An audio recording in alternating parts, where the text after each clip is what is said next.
Hello, everyone. It's John Pollock here with you again, and we are going into our latest installment of our History of series covering the Royal Rumble, which is going to be going down January the 31st. And we're going to be detailing the history of the show going back to even pre-1988, talking about the significance of the show, how it has grown, the many incarnations of the Royal Rumble, where we will go through chapters of what could have been written off as a failed house show concept to a massive hit on cable for its first televised iteration, to a pay-per-view vehicle, to at worst the number 3 show of the year, give or take that year's SummerSlam performance, and into what has become maybe the most popular show of the year that WWE has promoted, that has stood the test of time over many, many changes in the company, that this has been a constant. It's become a big tool for the construction of the WrestleMania card, and it's the modern take of how a battle royal is presented. And one only has to look at all of the various copycat formats of the Royal Rumble in different promotions, and the very simple, basic concept of a surprise every X amount of minutes that get a pop, that lead to a fan engagement that peaks every 2 minutes, give or take, in a said match. So we're going to be looking at year by year the important stories attached to each Royal Rumble, some business notes attached to them, what was the significance or lack thereof of that year's particular Royal Rumble. So in order to kind of assess this, we will be leaning on several quotes from various talents over the years, and we'll also be taking a look at buy rate information that comes a lot from the Observer. There is, of course, WrestleNomics has a great charting of past pay-per-views going back to 1993. There's a Pro Wrestling Only post that we also lean on here for pre-1993 buys that, again, are a mixture of various sources, including the Observer newsletter. So those are some of the context.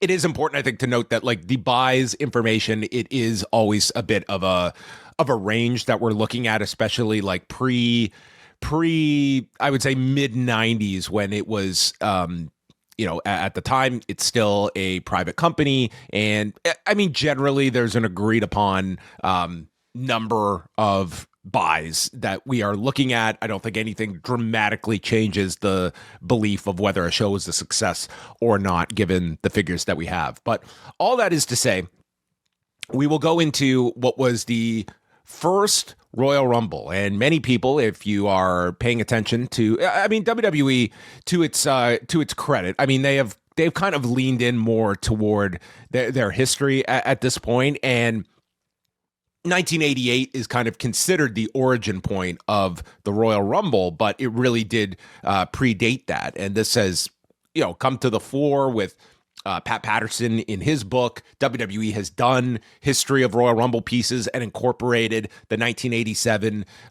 Royal Rumble, which people are maybe asking, what was the 1987 Royal Rumble? Well, it happened on October the 4th at the Kiel Auditorium in St. Louis, and it was a very bare bones presentation of what would become the famous match. It was a 12-man Royal Rumble, and we don't even really have the full list of who was in here. However, it's believed Denny Burkholder had done an excellent piece a number of years ago, about 9 years ago, for CBS Sports on the history of the Rumble, and really delved into this 1987 match and some of the non-televised Royal Rumbles along the way. And did some great research into this. And this was kind of just, it was an idea thrown out there. This was a Pat Patterson project that many have assigned to, his influence coming from Roy Shire, where every January they would have the big Battle Royal. And that was a big show every year at the Cow Palace. And I'm sure that somewhat influenced it. Similar in Hawaii as well, the Battle Royal concept. And so he pitched this idea. He was able to execute this plan on this. It was just one of the Kiel shows for the year. They went to the Keel several times per year, and this was won by the one-man gang. He eliminated the Junkyard Dog last, and this was to set up a title match because they would come back a month later on November the 7th with one-man gang challenging then-champion Hulk Hogan. So the Keel show on October 4th, I mean, it did the worst Keel number of the year. 1,976 people it drew. So you could look at that and it kind of wrote this off. Now, that said, they did come back the next month and they more than doubled their attendance. They did 4,400, but of course you are talking about the addition of Hulk Hogan on the November card versus October. So this was kind of looked at as a bomb, and it was sort of going to be shelved. And as the story goes, is that at this time in late 87, they are preparing for a live special on the USA Network, and they needed an idea. So Vince McMahon and Dick Ebersol, who was essentially producing he was working with the WWF through the Saturday night's main event shows and the Royal Rumble. Dick Ebersol was involved with this, and Vince had Patterson pitch his concept to him because Vince did not like this idea. He was not a fan of the Rumble, and probably looking at the results in St. Louis, one would lean towards Vince's conclusion as being a very valid criticism, panning of the concept. But Dick Ebersol loved the idea, and he thought that this would work great as a television special. And that takes us to January the 24th of 1988 at the Copps Coliseum in Hamilton, Ontario. Why that date? Well, it just so happens that this was the WWF being on, they were going hard against Jim Crockett Promotions. We are just a few months removed from November of 1987 when Jim Crockett Promotions was presenting its Starrcade event from Chicago, and that was the inception of Survivor Series as a pay-per-view concept to go head-to-head with Starrcade, with the ultimatum that any cable providers that picked up Starrcade would not have access to the Survivor Series, and worse, would not be able to carry WrestleMania 4 the next March. So that was a very detrimental result for Jim Crockett Promotions, as I believe 5 cable carriers ended up carrying Starrcade. It was, they were earmarking this big financial windfall at the end of the year. They had all these balloon payments due at the end of the year. That was a big blow to Jim Crockett Promotions. And fast forward 2 months, and now Jim Crockett Promotions is going back to pay-per-view with the Bunkhouse Stampede on Long Island, New York. And WWF is not going to counter with a pay-per-view. It's going to be worse. They're going to counter with a free program on cable television on the USA Network. And this was a big success for the USA Network. This version of the Royal Rumble, which is in WWE canon, has been the launch point, was, first of all, it drew over 15,000 people to Copps Coliseum, but more importantly, it did an 8.2 rating on the USA Network, a 12 share, and it was, these are unheard of cable numbers for where the USA Network, the level that they would post. Like we're talking about, the level of rating. Homes are different at this point, but we're talking about a rating in the ballpark of what WWF was doing on MTV during that 1984-1985 period. So it's a big success, and again, a big blow to Jim Crockett Promotions with another attempt at pay-per-view. So this version of the Royal Rumble, it's an expanded 20-man version, and kicking things off would have been Bret Hart and Tito Santana. And while the Royal Rumble is kind of looked upon like that is the crown jewel of the event, really the main event of this show was a contract signing between Hulk Hogan and Andre the Giant to set up their match the next month on the big event on NBC. This would be the match that would do about 27 million viewers on NBC, and it was the setup for WrestleMania 4 with Andre using the evil heel referee Earl Hebner to end Hulk Hogan's multi-year run, ends up with the title being held up and thus the need for the tournament at WrestleMania 4 in Atlantic City. But the first Royal Rumble is won by Jim Duggan, joining, I guess, the one-man gang. And in a bit of a wink and a nod to that forgotten Royal Rumble of 1987, one-man gang is the last man eliminated, and thus Jim Duggan is forever known in WWE canon as the first Royal Rumble winner, and you can attach an asterisk to that. But it was a big, big successful show for the company on cable television. And then they would try this out actually on the road. They did several Royal Rumbles in March of that year. There was one held in East Rutherford, New Jersey, that was won by Jake Roberts. And then 2 nights later in Hartford, Connecticut, won by ravishing Rick Rude. So you can see they're toying with the concept, and then they would really fine tune it, because they were looking at pay-per-view as, you know, in the late 80s, like they were number one. They were still largely a live event driven business. They were going, this is in the late 80s when the schedule is insane that they are holding their talent up to. And pay-per-view is becoming more and more of a revenue driver. They had the success of the first WrestleMania, and you'll remember they tried to do these kind of spin-off pay-per-views under this banner of WrestleVision, and that's what produced the Wrestling Classic in November of 1985, which did not do anything on pay-per-view. This was around a 51,000 buys event, and they did not follow up with any of these. Instead, they did come back with WrestleMania 2, and then it's not until the Survivor Series in 1987, so we're talking 2.5 years after the first WrestleMania, that they launch another standalone pay-per-view franchise. And then from the Survivor Series, Royal Rumble, again, it's a television special.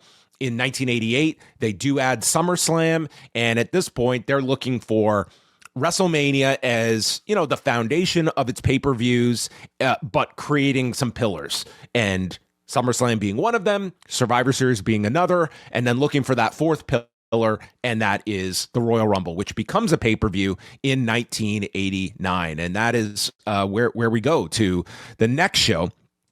It's the first pay-per-view edition of the Royal Rumble. It's also the first 30-man version of the Royal Rumble. And remember, the pay-per-view universe, it's a lot smaller at this time. This is on Sunday, January the 15th, and they do 165,000 buys. And so this was, I would not call this like an overriding success. It's a new concept, but when you compare the fact that just a few months later, what they would draw for WrestleMania 5 with Hogan and Savage, that is a more apples to apples comparison of the pay-per-view universe. And they did an astounding number for WrestleMania 5. That's off the back of one of the most successful programs in company history to this day. And there wasn't a whole lot attached to this Royal Rumble beyond the idea of, it was the concept itself. It was something, a fresh take on a battle royal, and you got to see all of the stars on. You got to see all of the stars on this show, and we had John Studd winning the Royal Rumble, eliminating Ted DiBiase after 64 minutes and 53 seconds, and that would set up a huge spot for John Studd. He would become the guest referee for a forgettable Andre the Giant Jake Roberts match at WrestleMania 5. So those were the stakes we were talking about in 1989 for the Royal Rumble. But the champion at this time is still Randy Savage, and he would be eliminated by Hogan in the match. And this is, the mega powers were a big focus of 1988 WWF programming, and now the fracture had set in, and we were on our way toward WrestleMania and the heelish version of Randy Savage, which was ultra effective. And again, this was not when the Rumble had any stakes attached to it, but in some ways, this kind of was an unofficial, like Hogan wins and he gets the title match at at WrestleMania, but that was not the stakes at the time. So the 1989 Royal Rumble, I mean, it's creating a template of what was to come in future years. But, the early years of the Royal Rumble, it is still very much a work in progress to find like the true value of the Royal Rumble as a precursor to WrestleMania and getting the full function of the Royal Rumble to set up your big WrestleMania programs. At this point, it's still more of just, it's a battle royal, and that's the novelty in and of itself. So we move on to the next year, which is 1990. And again, this is still the embryonic phases I will talk about regarding the Rumble. So we see a significant jump here in buys. It would be indicative of the Royal Rumble. Both the pay-per-view universe is expanding, but also the Royal Rumble, you can clearly see, is growing as a franchise. Again, look at the comparison of the Rumble 89 buys versus WrestleMania 5. I mean, WrestleMania has the franchise value attached to it, and it had a red-hot main event attached to it. 1990 is taking place on Sunday, January 21st at the Orlando Arena, and they would do 260,000 buys, so almost 100K more in 1990. And this is Hulk Hogan in the midst of his latest title run after beating Randy Savage at WrestleMania 5. He's held the title throughout the last 9 months of 1989. And this is a Rumble that, again, does not have the caveat of the winner gaining anything for WrestleMania, but this match is the setup of Hogan and Ultimate Warrior. And it's the first time, I would say, like to a degree, they do utilize this match in 89 to further the Savage-Hogan rivalry, but this to me was the first really significant. I feel like there was an unlock in this match of the showdown between Warrior and Hogan. They have the face-off, the crowd gravitates toward it, and suddenly you realize, well, here's the match that allows us to get these two in oppositional planes, these two baby faces, and this is the only match that can create this scenario where it is babyface A versus babyface B that are at odds with one another, because save for that, there's no other way to get to this beyond the Royal Rumble. I thought it was a just very simple, effective way to launch your promotion for WrestleMania 6.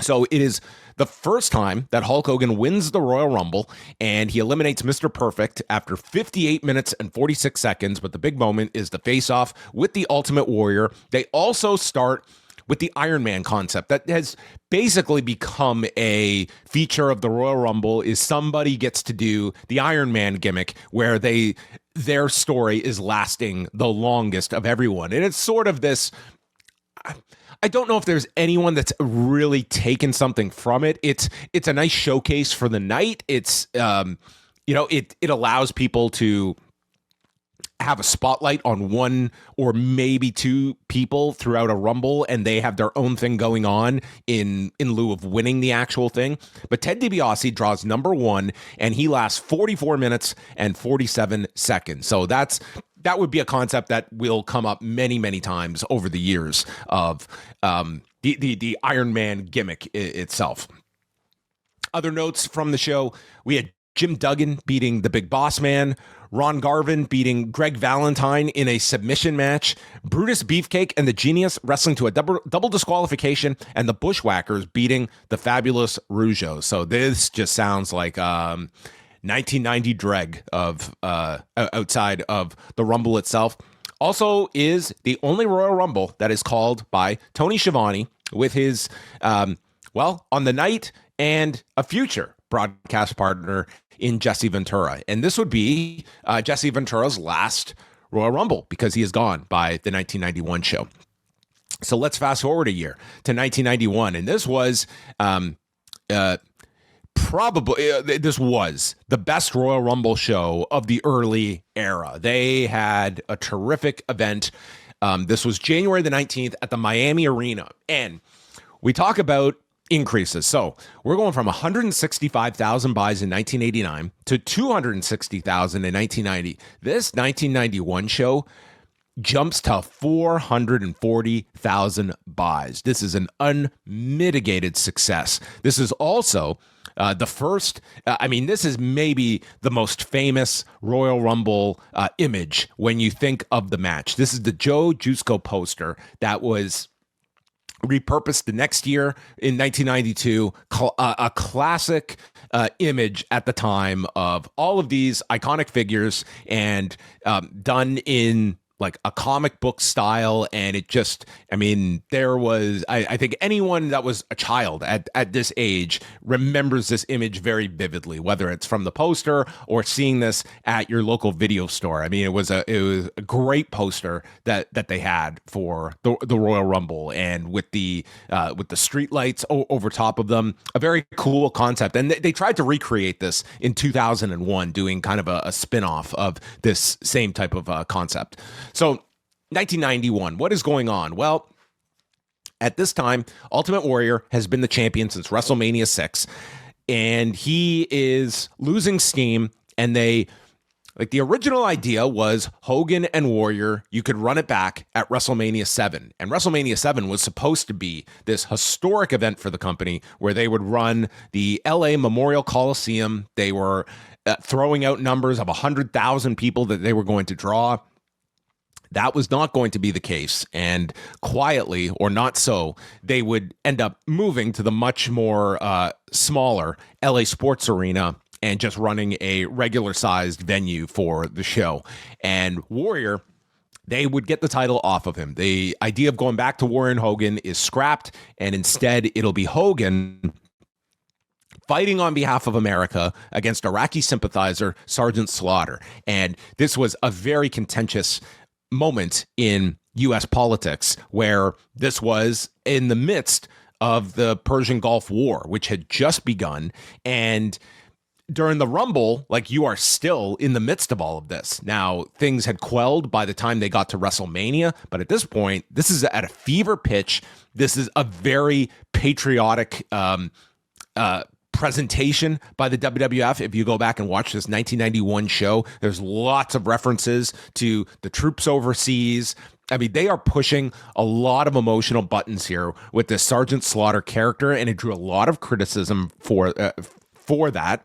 The company is also coming down in popularity, that in spite of the number of buys that they did for this show, which is one of those just eye-popping numbers to see attached to this show. But Hogan would win the Rumble for the second year in a row, and he ends up, of course, going to WrestleMania, defeating Sergeant Slaughter. He eliminates Earthquake last, and then on the same show, Slaughter ends the 9-month reign of the Ultimate Warrior with help from Randy Savage, setting up not just Slaughter and Hogan, but Savage and Warrior, who would have a career match at WrestleMania 7. And those are your number 1, number 2 matches for WrestleMania 7. But this undercard, you think of the Royal Rumble 1981, you're probably focusing on the opener that saw the Rockers beat the Orient Express, Pat Tanaka and Kato, in 19 minutes and 15 seconds. They had one of the best matches of this era in WWF, and they got the time to open up this show in a really hot fashion. You want to look at all-time great pay-per-view openers from this company, this one's on your list. It's a fantastic, fantastic match between the Rockers and the Orient Express. You had super, super heat for Slaughter and Ultimate Warrior, and then Hogan winning the Royal Rumble. There's a lot to like. I would say this is the best of the early Royal Rumble shows in terms of totality. We're going to talk about 1992, which is probably most people's all-time favorite Royal Rumble match itself. But I think this one, it's less so the Rumble match. And in terms of just those two matches alone, of Slaughter and Warrior and Rockers Orient Express, this is also Dusty Rhodes' last match with the company before he's exiting and he is returning to WCW as its booker. It's him and Dustin Rhodes losing to Ted DiBiase and Virgil. Also rounding out the card is the Mountie over Coco Beware and Big Boss Man defeating the Barbarian. But all signs point to a really successful show for the company in 1991, not just from a business perspective, but also aesthetically, just as a wrestling show. This was This was a really tremendous event. Let's go to 1992, and this is probably the Rumble that everyone, I mean, when you are quizzing yourself on Royal Rumble history, this is probably the match that you are going to land on. Or, yes, the 30-man match that you will get to. January the 19th at the Knickerbocker Arena in Albany, New York. This venue is actually still in operation, still run by the WWE. It's gone through many name changes over the years, from the Pepsi Arena to the Times Union Center. It is now the MVP Arena, if I've got all my corporate ownership up to date. And this is the Ric Flair show, with a Best Supporting nomination to Bobby Heenan, who was on another level throughout this 60-plus minute match, where Ric Flair enters from the number 3 position and wins the WWF Championship. This is the first time that there's something of substance up for grabs in the Royal Rumble, this being the WWF Championship itself. It is vacated and held up after Tuesday in Texas, when The Undertaker had beaten Hulk Hogan at the Survivor Series with the help of Ric Flair and the dreaded tombstone on the chair. They run it back at Tuesday in Texas, where Hulk Hogan in the moment appears to have regained the championship, but then probably there is a byline or a bylaw in the WWF rulebook that does prevent the use of a dead corpse's ashes being used for the procurement of a championship, and thus the title was held up by Jack Tunney and put up at the Royal Rumble. We're going to have some coffee pauses, so you got to bear with me. So the championship is up for grabs, and this is a show that, I mean, it's a big come down. I mean, it was astonishing to see that number of buys for 1991. 92, they do 260,000 buys. So despite the significant uptick in stakes for the match, like, this is a popularity lull for the company, for all the praise that this show gets. You know, business and quality do not always mesh. You don't know what you're getting going into this show. And even though the promise of a new champion being crowned, I mean, it does tell you sort of where WWF popularity was in early 1992. And frankly, the bottom was going to fall out for the company, because it's only a couple of weeks later that this company's reputation is going to be just obliterated with the revelation of the Ring Boy scandal and the first reporting by the San Diego Union Tribune from Jeff Savage, and then the New York Post's Phil Mushnick, and all the other magazine-style shows that would be covering the Ring Boy scandal. And then as well, that dovetails into all the steroid stories as well at the time. So this company was about to go through a PR nightmare over this next year plus. So with all of that out of the way, Ric Flair becomes the champion. It's a very famous match. Bobby Heenan at another level. I mean, this is, I would imagine anyone I'm talking to directly has seen this match multiple times, or at least once. And the Bobby Heenan performance is one for the ages. They tried to recreate it in 1993, and it's still great. You could argue Bobby Heenan has an even an equal 1993 show when you couple in his presentation of Lex Luger revealed as Narcissus. We'll get to that in 1993. But this is one of 2 times that the title is actually up for grabs in a Royal Rumble match. It's a little bit of a spinoff, because in 2016, Roman Reigns is put in the position where he has to defend the title in the Rumble match. This is a really excellent match. It's paced really well. Flair ends up interacting with pretty much everybody in the match in some way, shape, or form. It comes down to Flair, Sid, and Hogan, with Sid dumping out Hogan, and then Hogan grabbing the arm of Sid and causing Sid to be caught over the rope, and Flair coming from behind, dumping out Sid to win the match. And if you remember at this time, Hogan gets heavily booed for this, and rightfully so. It was a very heelish spot that they gave toward Hogan. And of course, this would lead to Flair, and Flair is at first announced to be defending the title against Hogan, but the ultimate plan was to get to Hogan and Sid at WrestleMania, and Flair gets Savage. And that is, we discussed this, I'm sure, in the History of WrestleMania show, but, the Hogan-Flair match is the one that everyone questions. Why was that not WrestleMania 8? Well, it's a very difficult match when you think about it. Like, they had done the house show run, but more importantly, Hogan was taking off after WrestleMania. So that becomes a very difficult match to book. Do you want to do a DQ finish in your title match at the end? I mean, ultimately, they did end Mania with a DQ, but you had the return of the Ultimate Warrior as the real stamp on the show. But they go to Flair and Savage. Flair drops the belt to Savage, would regain it later in September that year.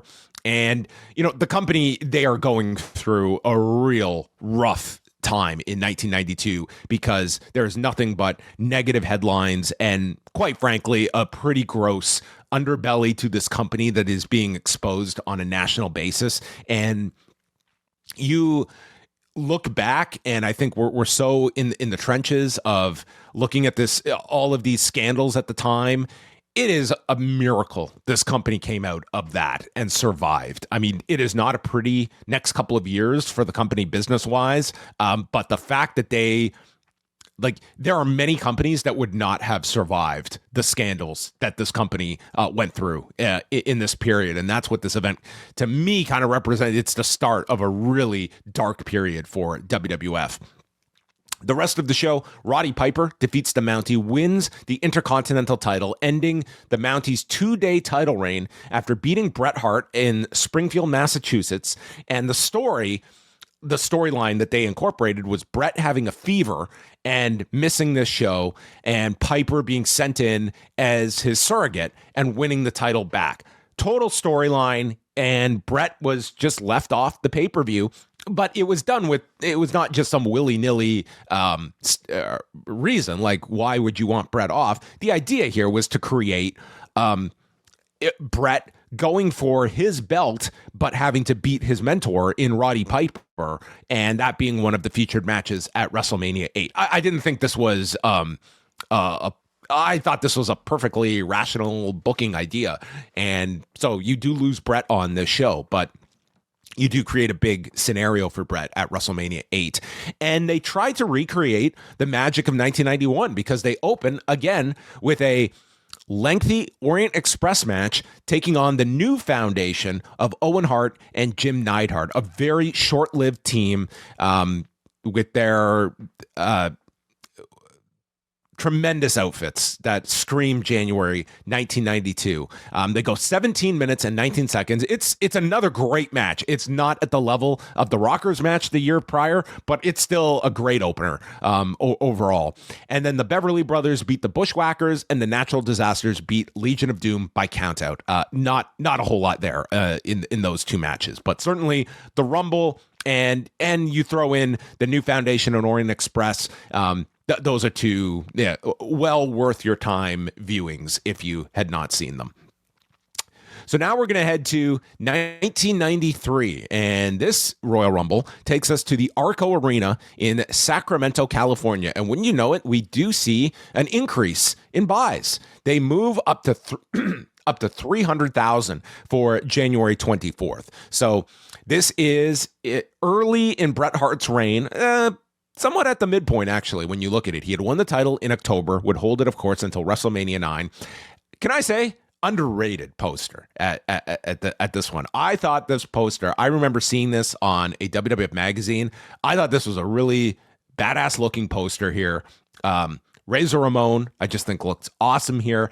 And if you look closely here, this is the original Royal Rumble 1992 poster, and you can see here in the bottom left corner is the Ultimate Warrior, and in the bottom right is British Bulldog. And I think next to Flair, I believe that is we have Tito Santana and Papa Shango, both of which are not on this show. So there was a lot of Of course, Warrior and Bulldog are fired in November, so it tells you how early this was. And so there's a lot of turnover here. Papa Shango, again, not on this show. Tito, I don't believe on this show either. So this is the first Royal Rumble that has the caveat that the winner will get the WWF Championship match at WrestleMania 9. So we have we have the pronouncement of the stipulation that becomes the selling feature of the Royal Rumble right up until the present. And this is now the show that is the official kickoff to the build for WrestleMania and the anointment of that year's WrestleMania challenger. And that distinction goes to Yokozuna in 1993. He is a relatively new character in the company. The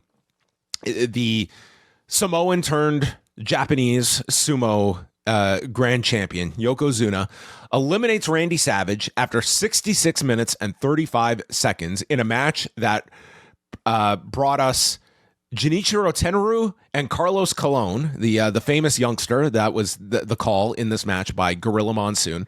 Flair comes in number 1, so obviously playing off the 1992 version, and now he's got an even larger hill to climb. But in this year's Rumble, he only lasts 18 minutes and 38 seconds, eliminated by former executive consultant, now rival, Mr. Perfect. And this would be a prelude to their match on Raw, which Flair would lose in a loser leaves WWF match, and Flair would make his way back to WCW shortly thereafter. And that's the end of Ric Flair's first WWF run. But the Iron Man spot goes to former WWF champion Bob Backlund, who had recently come back. He lasts 61 minutes and 10 seconds before he is eliminated by Yokozuna and goes from the number 2 spot with Ric Flair and kind of runs the gauntlet here. So Savage is the last one to be eliminated by Yokozuna as he famously hits the elbow off the top and goes for a pin in the Royal Rumble. And during the kick out, Yokozuna sends Savage up and over, and he is eliminated. And at this time, they were looking at creating new stars, and Yokozuna was the one that they were going to wave the magic wand around. And 1993 would be the big year of Yokozuna, where he holds the championship for much of the year. Beginning at WrestleMania, thwarted in the moment by Hulk Hogan, and then getting the title for his extended run at the King of the Ring and holding it all the way until the next year's WrestleMania. This features Bret Hart retaining the WWF Championship against Razor Ramon. This is his second pay-per-view as champion after facing Shawn Michaels at the Survivor Series. The show also includes Shawn Michaels defeating Marty Jannetty in what is really one of their few televised matches that they would have. They had the Raw title change later in 1993 on Raw, but Jannetty, they had done the turn all the way back in late 90, early 92. It was taped in late 91 with the barbershop window angle. They never get to it in 1992 because Jannetty is let go and Michaels ends up having to work with Tito Santana at WrestleMania. And pretty much it's trying to work this feud around all of Marty Jannetty's firings over the years. And this is their one and only pay-per-view match that they have. It's a fine match. It's not a classic, but it is, representative of a feud that just was never meant to be. And Jannetty really does not ever get to fully capitalize on this natural program with his former partner. So he leaves the company in 92. He comes back, and that's the angle where he takes the mirror and misses Shawn and takes out Sherry. So Sherry's involved in this as well. But by WrestleMania 9, Jannetty's gone again, and Michaels is working with Tatanka on that show. Bam Bam Bigelow defeats the Big Boss Man, and the Steiner brothers defeat the Beverly Brothers in the opening match of the 1993 Royal Rumble. I guess it's worth noting the Royal Rumble also includes the introduction of Giant Gonzalez. And this is what becomes the beginning of The Undertaker getting murdered at the Royal Rumble. literally the next year and setting up his WrestleMania program for the year, because he goes through a slew of these Royal Rumbles where, I mean, if we go through it, he is decapitated by Giant Gonzalez. He is murdered in 1994. 95 is the setup for, what is it? Is that the King Kong Bundy match at WrestleMania? 96, he goes relatively unscathed there. 97 is a loss to Vader. That's neither here nor there. 98, he gets murdered again. So you do see a pattern here of Undertaker matches. Anyone that's got 2 murders at an event, I think that certainly calls for heat. There was literal heat for the 1998 angle with Kane. All right, on to 1994. What's unique about this event? Well, this is a Saturday night pay-per-view that they presented from Providence, Rhode Island, at the Civic Center, and we're going to actually rewind because 5 days before this Royal Rumble, they staged a Royal Rumble match at Madison Square Garden. And this is another lost Royal Rumble match. It only drew 9,000 people at Madison Square Garden. I wouldn't look at that as an indictment of the concept, but it was more so where they were. Quite frankly, 9,000 people for a WWF show in 1994, that might have been cause for celebration, to be quite honest. But in your home venue, failing to sell out, I mean, I'm sure there were not too many happy faces about that one either. But they do a 30-man Rumble, and it's won by Owen Hart in 1994. So it's interesting because this is technically like babyface Owen Hart, because the full turn does not occur until this Royal Rumble match. They planted the seeds at the Survivor Series. Then there's the famous reconciliation over Christmas with Brett, where they're going to channel their energies against the Quebecers at this event. But yes, it is Owen winning that match in 1994. And if I'm not mistaken, I'm pretty sure that there are at least chunks of this match that are up on Daily Motion that you can actually watch from a handheld that I've seen. So Saturday, January 22nd, we see a big drop in Rumble buys. So we go from 300,000 buys in 1993 down to 200 in 1994. So maybe some of that you put on the unfamiliar Saturday night to a degree, but yeah, not a great number at all. This is Bret Hart and Lex Luger, co-winners of the Royal Rumble, lasting 55 minutes and 4 seconds.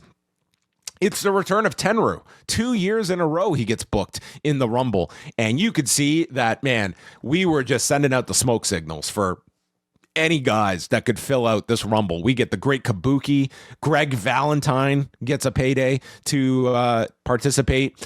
Diesel creates a new sort of template for the Royal Rumble. That is the big monster that racks up eliminations. Diesel got 7 eliminations in this match before there was a big grouping, and assisted by Shawn Michaels at the end, his partner, that sends Diesel over the top, planting the seeds for that program. And so now we have, several stories that are now becoming staples of the Royal Rumble. You've got the winner going to WrestleMania. You've got the tool of someone that can run the table and last and do the Iron Man concept. And now we have, the monster that doesn't have to be in there for the whole match, but can rack up a lot of eliminations. And that's another sort of consolation prize that you have coming out of the Rumble. And Diesel definitely benefited from this. I think this was more so like Diesel had been the big muscle in the corner of Shawn Michaels, and now you were starting to see the further emphasis of Diesel as a performer, as a threat to the title, and of course, by the end of the year, he's WWF champion. They also seal up the Yokozuna Undertaker. They literally seal up the Undertaker here in a casket match with Yokozuna. This is, of course, Undertaker's specialty match, and he loses the match with the help of pretty much the entire heel locker room who assist. And then in one of the most dreadful angles of the time, the Undertaker ascends into the rafters, and there is a faux Undertaker that has been lifted up. It's actually Marty Jannetty. So, this guy, what a history Marty Jannetty has accrued over these last couple of years. And this is the write-off of The Undertaker, who is gone throughout the whole first half of 1994, misses WrestleMania, comes back at SummerSlam to face Brian Lee, a.k.a. himself, and then gets his revenge on Yokozuna in the match at Survivor Series with Chuck Norris as the guest referee. A lot of wacky ideas in 1994 going on. Rest of this show, Razor Ramon beats IRS to retain the Intercontinental Championship, and the Quebecers defeat Bret Hart and Owen Hart to keep the tag titles. And this features the just a tremendously laid out match where Bret has the injured knee. He then is unable to tag Owen. He keeps wrestling, and Owen gets frustrated at Bret being so selfish. So when they lose, Owen kicks out Bret's leg. The famous, he kicked his leg out of his leg, and this is the full-fledged heel turn by Owen. There will be no reconciliation over dinner at the Hart House, and that sets up WrestleMania 10. But I thought this was such a brilliant booking. You have Bret fail with Owen. He's got the injured knee, but he guts through and he co-wins the Royal Rumble. So it's like you've set up Bret for two directions for WrestleMania, and he really does become like the central focus of the 10th WrestleMania. He faces Owen, loses to him in the opener, comes back in the main event, and wins the championship. So it really, like, from a booking standpoint, like, the Bret Owen story is just such an effective one, and it was just a lot of creative stuff like this, where it's like both the Rumble and the WrestleMania, it's like there's a setback for Bret that he has to overcome later in the night, and coming out of it, you had the natural story of WrestleMania, post-WrestleMania, with Bret and Owen on an eventual showdown for the championship, Owen having a win over his brother in clean fashion, no less. Not an appreciably great Royal Rumble itself. It's remembered for the co-finish, which, if nothing else, you do have to state they pull off this finish really great. Bret writes in his book, "It was critical to the storyline leading into WrestleMania 10 that our feet touched the ground at the exact same second, even when watched on instant replay and in slow motion by fans around the world. Lex controlled how we went over, and it was a testament to his skill and professionalism that it came off so well. For the next several minutes, WWF officials debated who was the real winner of the Rumble. Vince's popularity contest culminated in this moment. Pumping my fist in the air, it was obvious to me that the crowd was mine." Yes, this is what a lot of people look upon as the end of the Lex Luger push, of the reaction Bret got in comparison to Luger, and surmising that this was a real-time survey of who the audience wanted to see as the babyface champion coming out of WrestleMania. And, we see how things go. Luger he comes up short against Yokozuna. Bret wins the title. And Luger's pretty much done as a main eventer. And the whole Lex Express push pretty much comes to an end at this Royal Rumble. You could argue WrestleMania is when it comes to an end. So that is the 1994 show. We're going to go to 1995, and we recently watched this one. We did a live watch-along of this that you can find on the Post Wrestling Cafe with Wei Ting and Brandon from New Jersey. And this had to be maybe the roster at its thinnest. And as a result, the intervals were dramatically reduced, and we get the shortest Royal Rumble of the 30-man era, clocking in at a mere 38 minutes and 41 seconds, and they pretty much had to rely on Shawn Michaels to carry this one. He comes in number one, British Bulldog comes in at number two, and while you look at both of them having the same story, they basically go end to end here. They're the first two and they're the last two in the Royal Rumble. Shawn works throughout this whole match. Bulldog just kind of is there for 38 minutes and 41 seconds. There is nothing memorable about Bulldog's involvement in this match. He's sort of just hanging around, and Shawn is just bumping around for all of these guys, and he is really showcasing himself like this is the next breakout guy for the company, and he ends up winning the Rumble after this amazing elimination tease where he is sent over the top by the Bulldog. Bulldog thinks he's won, and Shawn clinging. He's got his feet dangling. It's a really, like, everyone has seen this. It's been replayed ad nauseum over the last 30 years. Comes back in with only one foot having touched the ground and knocks Bulldog off the buckle to the floor, and Shawn Michaels wins not only the championship match at WrestleMania, but he also wins Pamela Anderson, who is at ringside to escort the winner down the aisle at WrestleMania, which ultimately does not happen because Pamela Anderson switches allegiances to Diesel, and in comes Jenny McCarthy to accompany Shawn Michaels and Sid down the aisle at WrestleMania. This is also the one and only Royal Rumble for Dick Murdoch, who would die the next year, actually. So this is very, very late in his life. Again, this is, like, watch this match. It's not a great Rumble. Having just watched this a week or so ago, it's a pretty terrible Royal Rumble. The roster is just so thin, and it's just, you look at 1995, like, later in the year, this roster becomes actually really enjoyable. Like, you go look at, like, the lineups for SummerSlam 95, Survivor Series 95. There's a lot of new talent that they're experimenting with. The in-ring's getting a lot better, but in January of 1995, not the case. But again, this is not a show that is as focused on the Rumble. Well, Pamela Anderson was one feature, but they were setting up a big angle for WrestleMania because the WWF tag titles are vacant, and they have held a tournament which comes down to the 1-2-3 Kid and Bob Holly against Bam Bam Bigelow and Tatanka. And Kid and Holly win the tag titles, and in the aftermath, former NFL player Lawrence Taylor is in the front row, and he's laughing about this, and Bigelow shoves Lawrence Taylor, and this is the big angle on the show. It sets up their main event for WrestleMania, headlining over top Diesel and Shawn Michaels, Lawrence Taylor, and Bam Bam Bigelow, which is some of Bigelow's, it's the most high profile of his career. You can look at some of what he did in Japan, but it was, this is the most mainstream angle he's ever a part of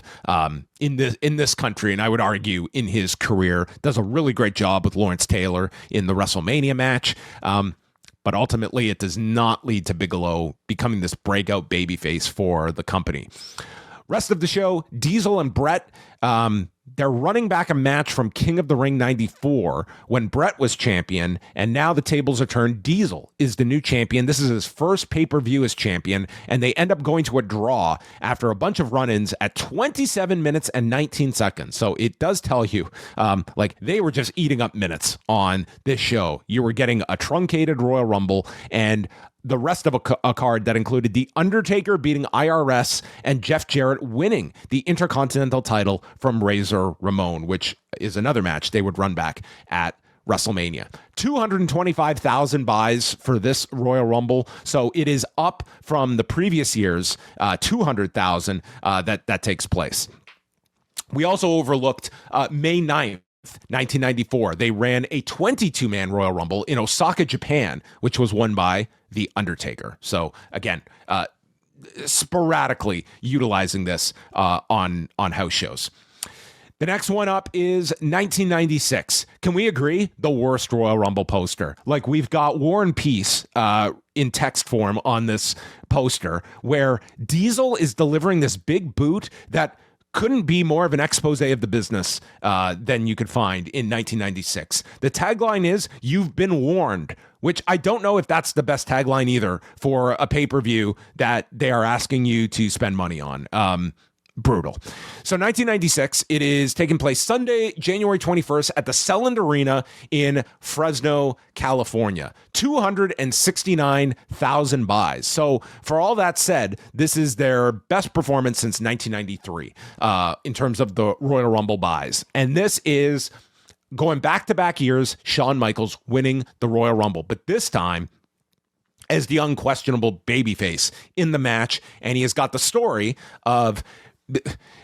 We have to go back to October of 1995, and this was the incident at a nightclub in Syracuse where Shawn Michaels, under all the substances, got just destroyed by a group of individuals and led to WWF kind of forcing their hand. Like, here's this real world incident with Shawn Michaels, not including the whatever state that Shawn Michaels was in at the time of this attack. They had to work it into the storyline. He has to give up the Intercontinental title, and then he's going into the Survivor Series with basically post-concussion syndrome, and he gets dropped on his head a bunch of times in the Survivor Series wildcard match, and then does the famous match with Owen Hart the next night where he collapses, and that's how Raw ends. And if you were an impressionable fan, you may have just witnessed a death on television, and tune in next week to find out if the superstar is alive. So that was the story. Shawn Michaels disappears for 2 months, and this is his return at the Royal Rumble, and he comes in, wins the match. It lasts 58 minutes and 49 seconds, so back to a fully fleshed out Royal Rumble. And who does he eliminate last? None other than Diesel is the last elimination. So linking him to his history, this of course would be also Diesel's last Royal Rumble until 2011. Despite that whole comeback in 2002, he's not in a Royal Rumble match during that period and ends up coming back as a surprise entrant in 2011. So we're talking 15 years after this Rumble, he comes back. But what a collection in this particular Royal Rumble. Triple H, they do an interesting deal on the free-for-all where Triple H takes on Duke the Dumpster Droese. The winner of the match gets the number 30 spot. The loser gets the number 1 spot. And that means Triple H enters the Rumble at the number 1 spot, but he gets the Iron Man gimmick going 48 minutes. This is also Steve Austin's first Royal Rumble, the man who would end up winning the most Royal Rumbles of anyone, and filling out the lineup. These mid-90s shows are always fun for just seeing like who are the odds and ends that end up making the 30 number. We have the Headhunters as the Squat Team. Squat Team 1 and Squat Team 2. I mean, the worst names of all time. Doug Gilbert is in this Royal Rumble. Takeo Omori is in this, and Dory Funk Jr. in the spirit of Dick Murdoch in 95. Dory is in the 96 Royal Rumble. This is also the debut of Vader, who had been let go by WCW after the Paul Orndorff incident in 95. Comes in, and for all you want to say about Vader not really materializing as a big star to the potential that you saw, boy, did he come in as a house of fire. He comes in, he's eliminated in the Rumble, but the next night they do the angle with Gorilla Monsoon, which is, it was a fantastic angle that they did. I honestly believed it was the high point of Vader's whole WWF run was that Gorilla Monsoon angle. But Droese is in number 30, total non-entity in this match. He comes in at number 30. He lasts 70 seconds in this Rumble. The rest of the show, Undertaker beats WWF champion Bret Hart, but it's by disqualification, going a marathon for this era, 28 minutes and 31 seconds for the WWF title. Goldust defeats Razor Ramon for the Intercontinental title. So yeah, it's a second year in a row Ramon loses the IC belt on this show. And the Smoking Guns beat the Body Donnas to retain the tag titles, and Ahmed Johnson gets by Jeff Jarrett by disqualification. So your 1996 show, it was really all about Shawn, and this would set up Shawn and Bret at WrestleMania 12. And a big year of transition for the WWF. Like, you can see a lot of changes between 96 and 97, and even more so between 97 and 98. And so we'll go to 1997. And this was a unique undertaking by the company. It is not at any high level of popularity by the time January 19th of 1997 rolls around. WCW is on fire at this time. We are just a couple months into the NWO storyline. They are only going to ascend in 97 and then even more so in 1998. But the WWF books the Alamo Dome in San Antonio, which is a publicly owned stadium, which for records requests have been a godsend for the Brandon Thurstons of the world. So here in San Antonio, they decided we're going to run a show in Shawn Michaels' hometown, and for maximum impact, it would make more sense for Shawn to be chasing the title in his hometown rather than defending it. So the idea came up that Shawn would lose the title at Survivor Series, and the reported two candidates were Vader, who was his opponent at SummerSlam, and Sid. Sid won out, and he gets the title, and I think has, like, honestly, a really enjoyable but short title run. Like, I thought Sid, the most complete Sid. You might want to look at him in 1990 in that period in WCW. But for me, like, I thought he really did, like, just for being Sid. And granted, he had Shawn to work with. He had Brett to work with. That was a great advantage to him. But I thought this title reign, it really did work for the time. And as much as I was a real big fan of Vader at this time, he had really diminished. And I don't know if he would have had... I don't know. It might have just been a push of whoever you went with, Vader or Sid at this point. But they announce an attendance of 60,477. And that sounds really impressive. Like, this is by far the most attended Royal Rumble of all time. What that translates to, 48,000 paid, which 48,000 paid, really, really impressive.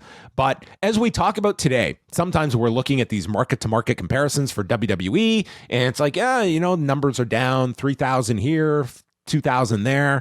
But, you know, attendance is down, but what's the gate? And that tells the story here.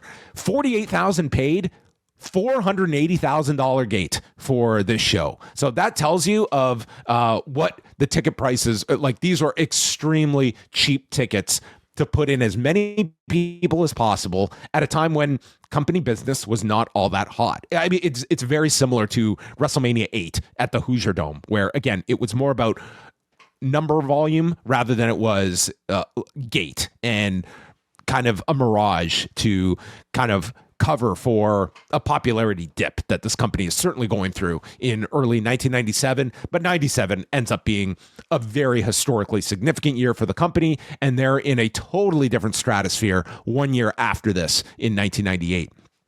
But this features Shawn Michaels under the weather, beating Sid in 13 minutes and 49 seconds. This was apparently a legitimate sickness. Like, Michaels was just sick all day. They go much shorter than you would expect for a WWF title main event at the Alamo Dome. But Shawn regains the title, and it's a title he never loses. A month later is where he vacates the belt and ends up sitting out WrestleMania. This is when he gets the diagnosis about his knee being destroyed and the thought that his career would be over, but then seeing his getting a second opinion that, you know, your knee is really not in as bad of a state as projected initially. Like, for, you know, an athlete of this level, this is certainly a recoverable injury. And, you know, Shawn obviously comes back, but ironically, it would be 1998 when he legitimately was looking at his career being over. We'll get into that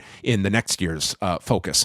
So this show, this falls to a very low 196,000 buys. So this falls even below the Saturday night show in 1994. Very poor performance on pay-per-view. Steve Austin wins his first of 3 Royal Rumbles. Despite being eliminated, he is thrown out, but the referees miss it, and he returns and eliminates Bret Hart last. So in technical terms, Bret Hart would have been the winner here, but the referee missed the elimination, and thus Steve Austin wins.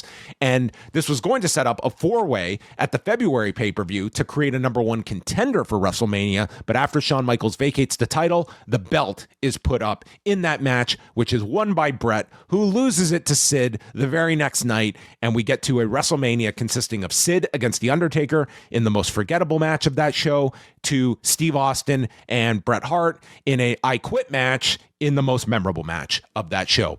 Also, I think you would be remiss not to talk about all of the lucha flavor on this show, because WWF heavily worked with AAA on this show, how some things remain the same all these years later.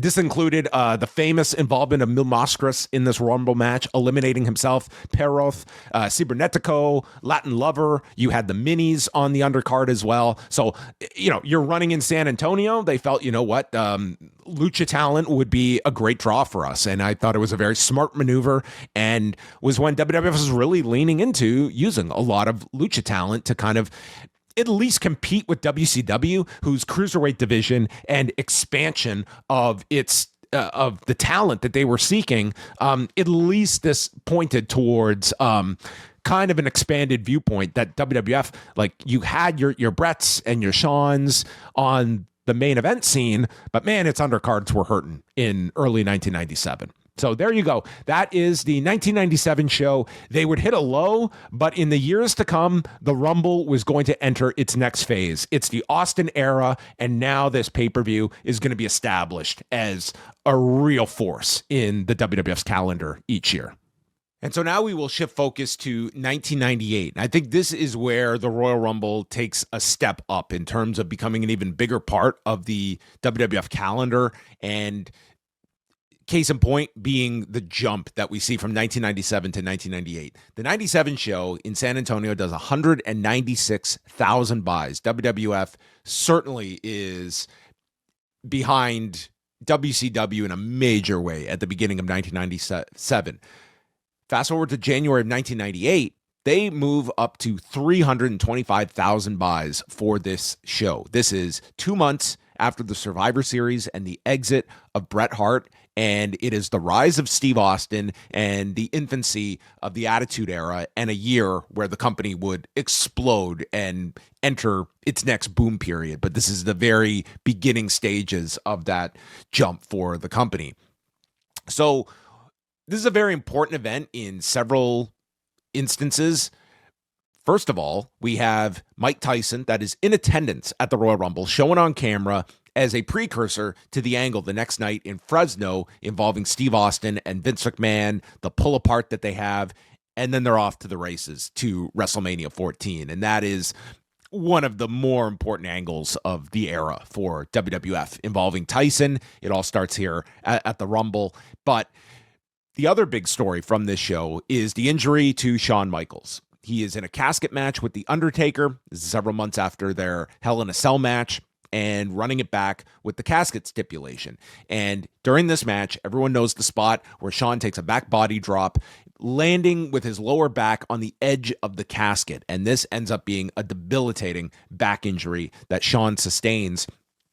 And after a year where there is this power play between Bret and Shawn of basically that one of these guys was just not going to last in the presence of the other, by the end of this show, we're looking at a future where both are gone from WWF. Now, Shawn would, of course, perform through WrestleMania, but was very much thought to be done after dropping the belt to Steve Austin. And all of a sudden, it's like Shawn and Bret are out of the company, and it's the Steve Austin show in 1998 with the supporting characters of The Undertaker, of Mick Foley, of The Rock, of Triple H, and they are about to hit a gigantic run in the coming years. But we're going to go to Shawn Michaels' book that came out in 2005, Heartbreak and Triumph, which if you can see the up close was found for $1.99. So there you have it. This is Shawn's accounting of the injury to The Undertaker and what occurred. I wrestled The Undertaker in a casket match at the Royal Rumble and took a back body drop right on the casket. I didn't feel anything unusual and didn't think too much of it. 2 days later, we were shooting a vignette in Davis, California, and I felt stabbing pain in my lower back. I flew home that Wednesday. When I woke up Thursday, I couldn't move. It was like there was a hot, searing knife tearing through my back. I had never felt that much pain in my entire life. I couldn't stand up, so I rolled out of bed. My phone was a few feet away from the bed, but I couldn't get to it. I could reach the cord, though, so I grabbed it and pulled the phone to me. I dialed up my parents and said, I can't move. I need somebody to come get me to the hospital. They called an ambulance and came right over to my house. With my arms and legs dragging lifelessly behind me, I started crawling towards the front door. It was probably 10 yards from my room to the door, and my folks lived 25 minutes away. They beat me to the door. The ambulance came soon afterwards, and the EMTs put me on a stretcher and took me to the hospital. Once there, the doctor shot me up with some Demerol and took an MRI. After looking at the results, the doctor told me I had a couple of herniated discs and that one was completely crushed. He gave me a bunch of pills and sent me home. I called Vince and told him what was going on. "What are we going to do?" he asked. "I can do WrestleMania, but I think it would be best if I could have the February pay-per-view off. This is very serious. I want you to come here. I have a doctor I want you to see. Let's get a couple of opinions on it. We'll get you better for WrestleMania." That's the important thing. Vince wanted me to go to New York to see a doctor who had treated Dennis Byrd, the New York Jets lineman who had broken his neck during a game. So I flew to New York and went to see him. The doctor took another MRI and examined me. "You are through. You will never wrestle again," he said. I started to well up. I asked him if he was sure. He told me that I had so much damage that if I took one more shot to my back, my legs might go out on me, and who knows what would happen then. He told me in no uncertain terms that I was finished. For the second time in my life, I had to tell Vince that I was done. He asked me what we were going to do, and I said, "I don't care what the doctor said. I'm going to WrestleMania. I'll have surgery afterwards." I was very adamant about putting Steve over.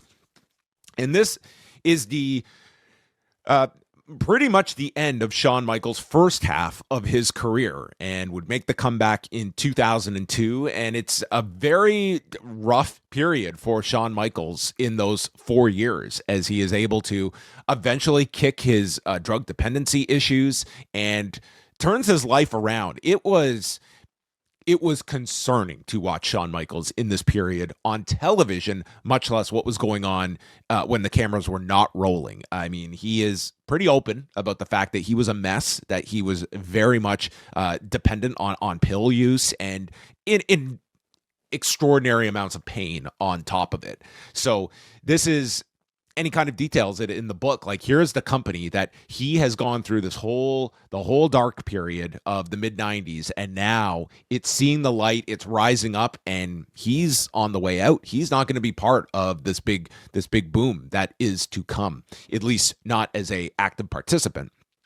And basically he misses the entire Attitude Era. Like, he is there, he comes back in the spring of 2002 and then wrestles at that SummerSlam, but save for a one-off smoke and mirrors show for his Texas Wrestling Academy, doesn't do any wrestling in those 4 years. But yeah, that's kind of the legacy of this show. Steve Austin wins his first Royal Rumble. It is, it's still a very thin roster when you are looking at this 30-man Royal Rumble. Like 1998, it's a great year for the company creatively and business-wise. They're on the ascent, but you can really see, like, it is, like, Steve Austin wins the title at WrestleMania, and it's not like they have this depth of heels that are ready to go for Steve Austin. Like, Shawn is gone, and that probably threw a big wrench into their plans, and becomes a really fascinating what if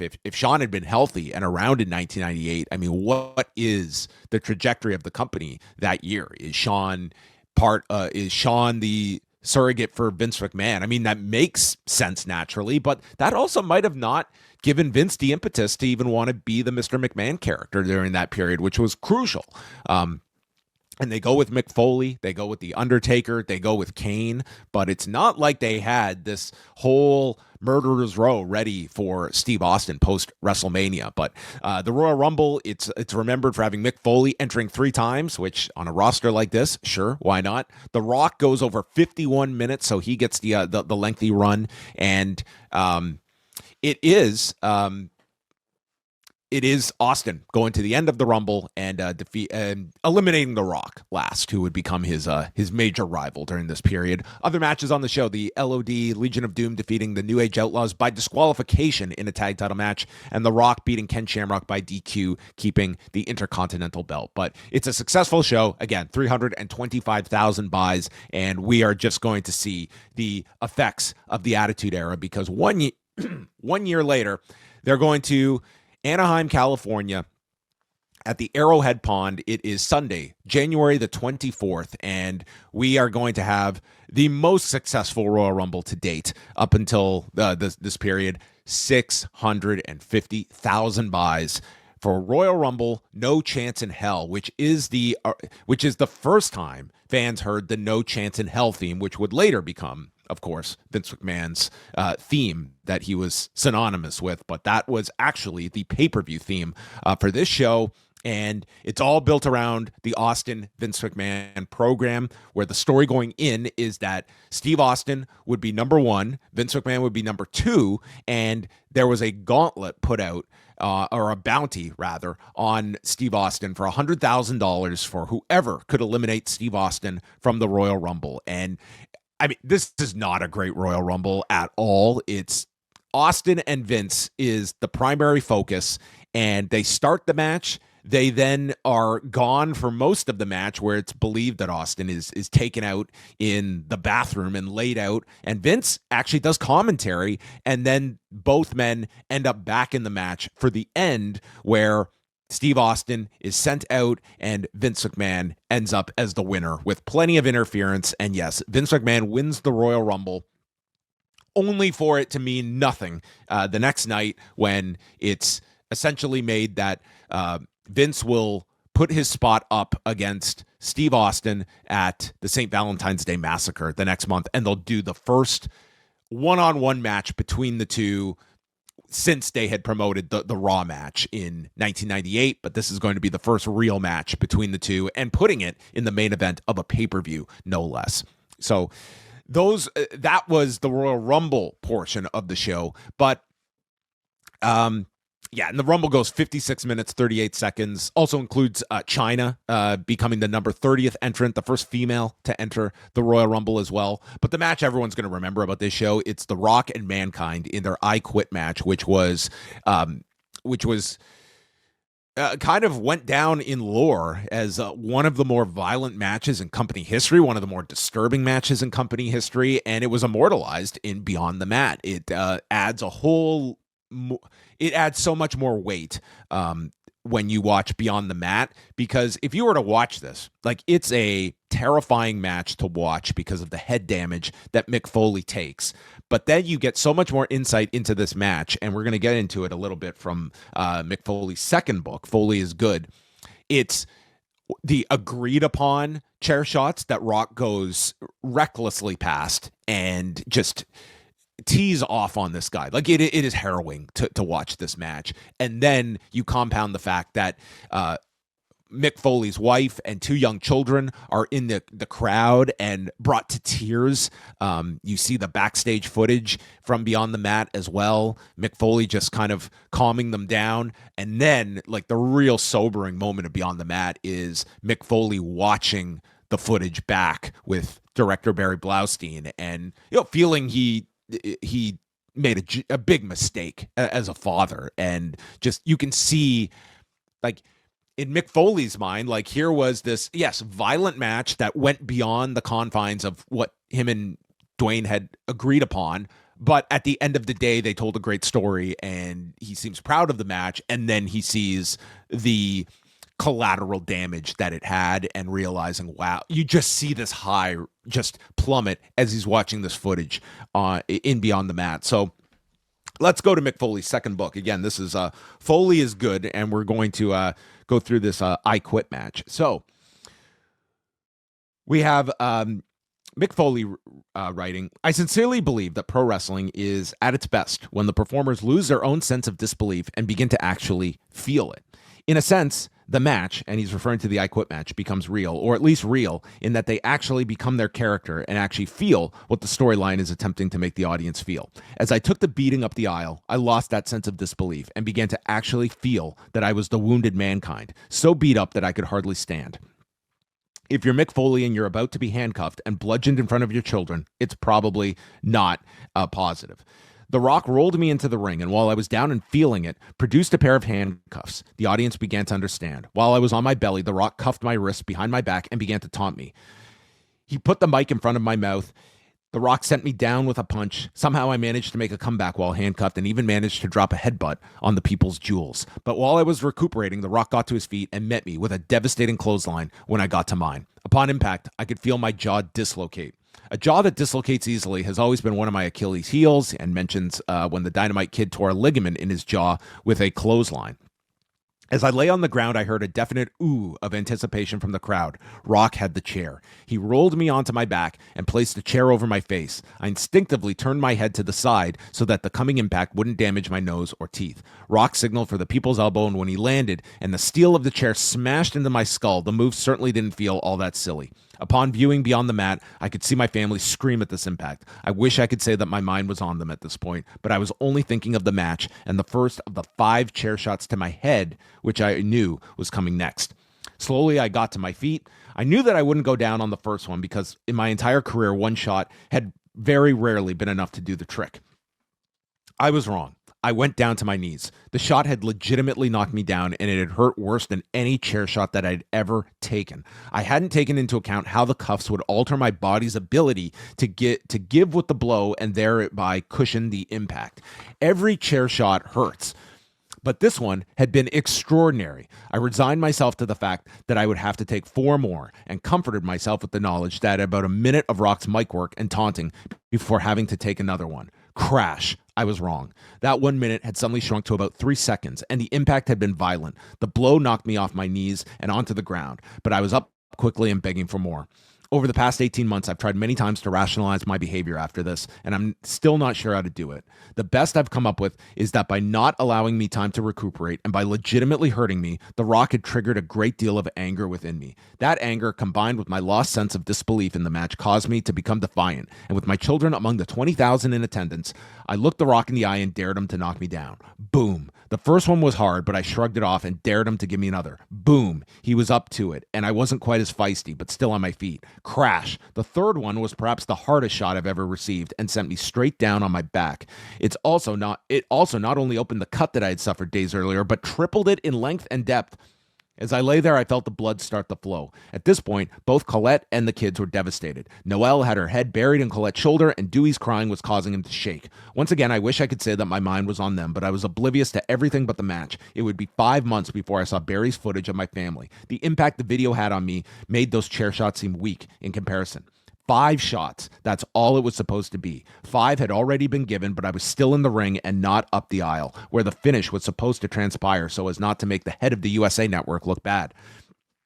It would take 6 more to get me up the aisle as my children screamed and the blood poured down my face.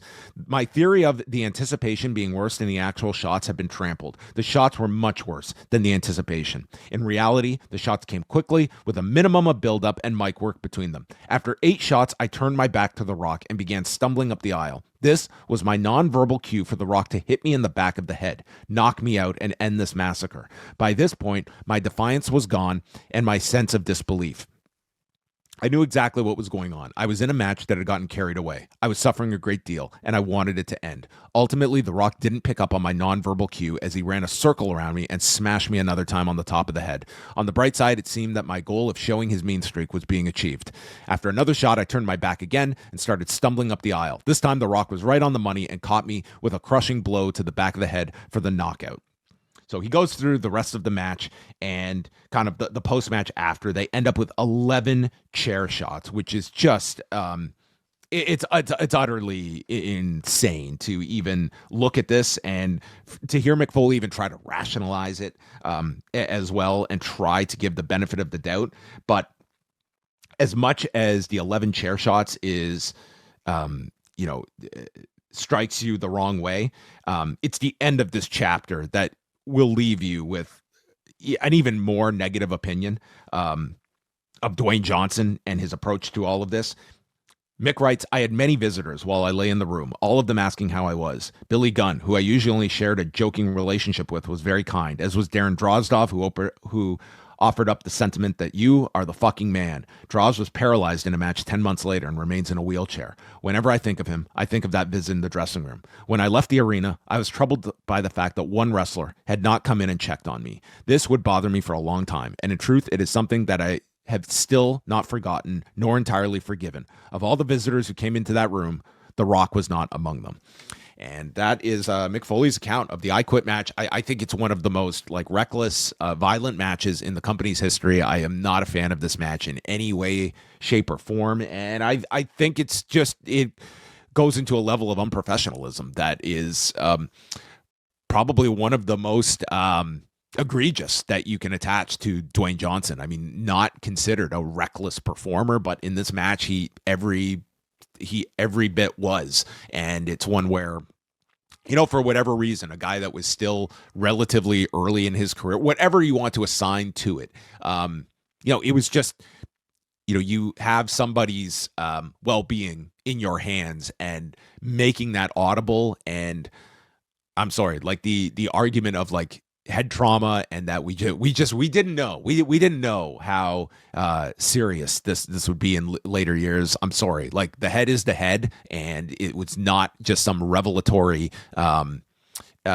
lesson learned after 2007 that, head damage can be really detrimental. Like, there can be a lot of problems associated with head trauma. I mean, somehow I grew up knowing I had to wear a helmet when I wore a bicycle because I couldn't get hit on my head. But anyway, that's a whole separate argument and discussion. It's a really horrific match, and because of Mick Foley's writing about it, and even channels this toward what he was hoping to be a big program with The Rock after this later. It's really immortalized in Beyond the Mat, and that's probably the lasting image and memory of this particular Royal Rumble. Rest of the show, it's pretty much a nondescript rest of the show. Sable over Luna in a strap match with Shane McMahon as the referee. X-Pac beats Gangrel for the European title. Ken Shamrock over Billy Gunn to retain the IC title, and Big Boss Man beats Road Dogg. I mean, you could really...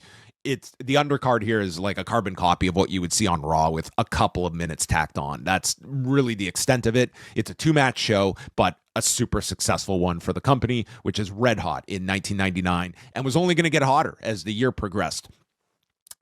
Let's go to 2000. This is a much better show overall. One of the best shows in company history. I mean, up until this point, at least. It's January 23rd, and it's the first time the Royal Rumble is taking place at Madison Square Garden. And they're down a little from 1999, but still a really healthy number in 590,000 buys. And once again, it is Mick Foley in the WWF Championship match. It's a street fight with the rising Triple H, who had become champion in August, defeating Mankind, and then losing the title to Vince McMahon, of all people, regains the title, and then flips the belt back and forth with the Big Show and wins the title several weeks before this Royal Rumble. And 2000 is going to be a very significant year for Triple H. Arguably his best year in the ring was 2000. I mean, this guy was on many people's Wrestler of the Year at the top of that list. And this is a Royal Rumble minus Steve Austin, who is out after having his neck surgery and would be out for quite a period. He would miss the first 3/4 of 2000, and it's really on the back of Triple H and The Rock that 2000 doesn't miss a beat. They're not at the same popularity peak that I think the highest of 99 reaches, but they're still pretty damn hot in 2000. They're certainly still in the Attitude Era boom period during this era. So I think most you're going to remember this show for Triple H and Cactus Jack, but there's a lot of other stuff on this show too. It is the Hardys and Dudleys in their tables match. That is a pretty big breaking out moment for the Dudleys. I mean, it had been Edge and Christian and the Hardys. They had their ladder match in October at No Mercy. All 4 of those really benefited from that series of matches and the ladder blow-off in October. And now this match established the Dudleys as being part of this tag team renaissance, and it being these 3 teams that were going to be the kind of representing the comeback of a tag division that was thriving. And you had the big debut of Taz coming over from ECW shortly after right as they were launching on TNN. He debuts to a massive reaction at the Garden, submitting Kurt Angle in 3 minutes and 16 seconds. And it's kind of the highest that Taz reaches. And this audience, they were so ready for Taz. And within a month, he's feuding with the Big Boss Man and Viscera. And, he kind of is just finds himself in a mid-card to even lower card role throughout 2000. And I don't know if they ever really reached this level with Taz, but he came out of the gates red hot here, and they put him over really strong against Kurt Angle. So, I mean, you can't knock the debut because it was a really effective one.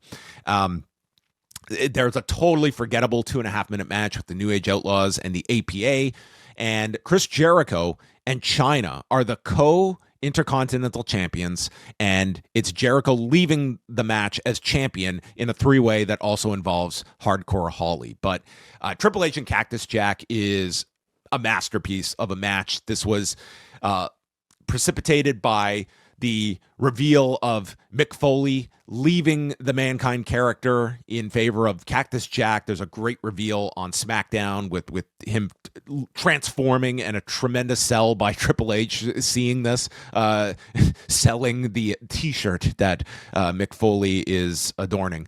And they went out and had what many felt was like the match of the year in 2000. Like, this is just an incredible match.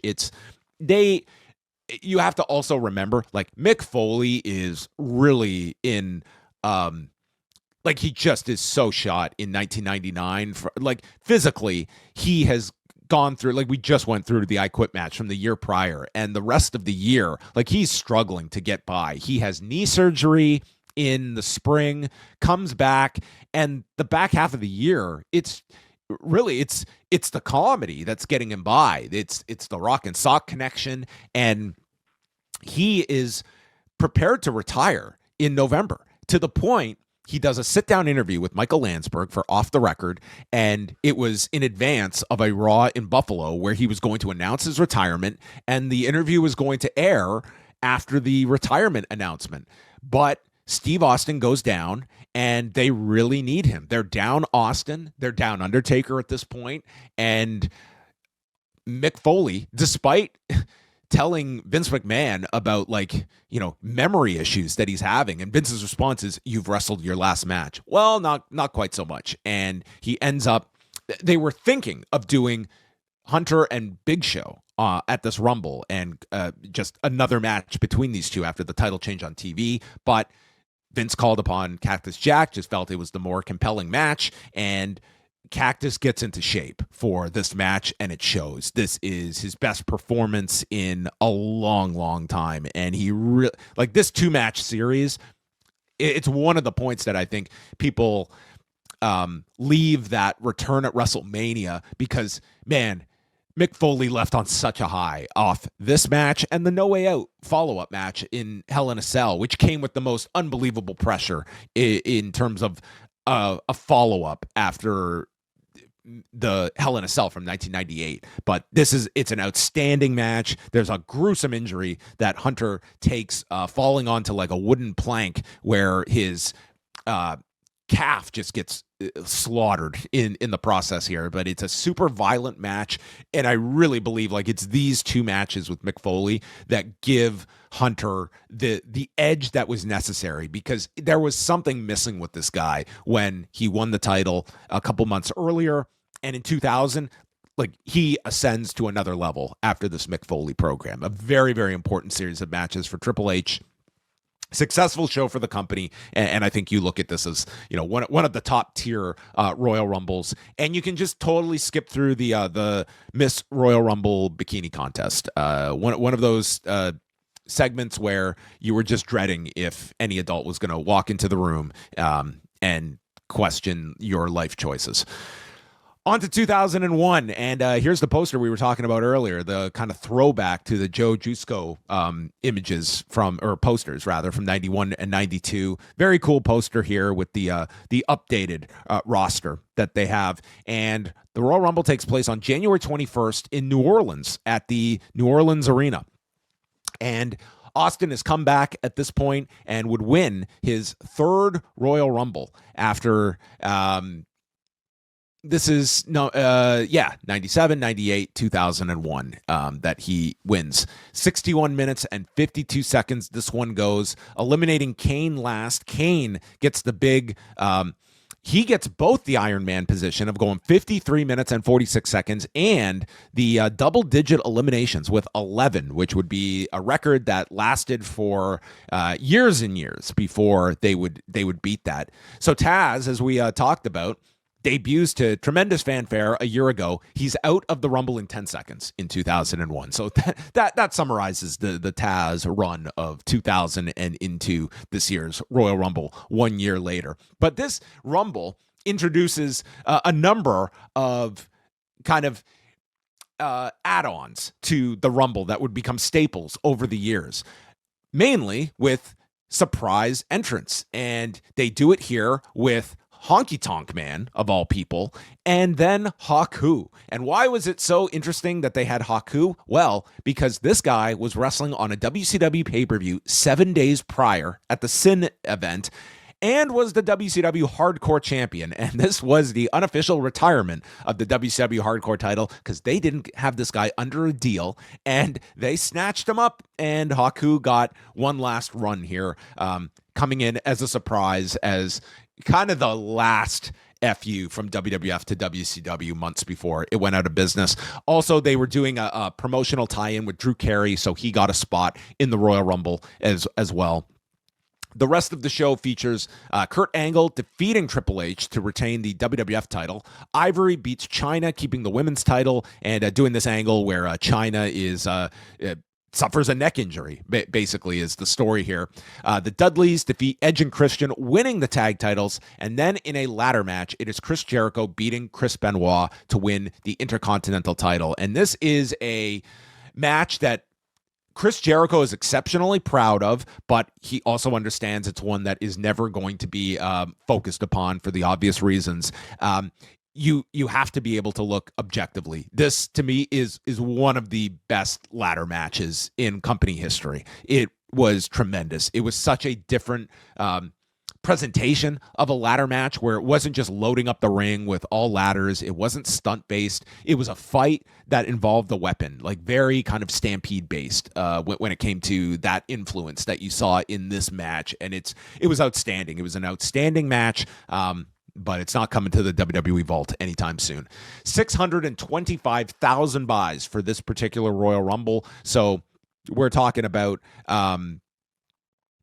just shy of the 99 number, but above 2,000 levels. And I think you can look upon that as the Austin factor. And this is also, as the company is marching towards WrestleMania 17, the XFL is about to launch 2 weeks after this Rumble.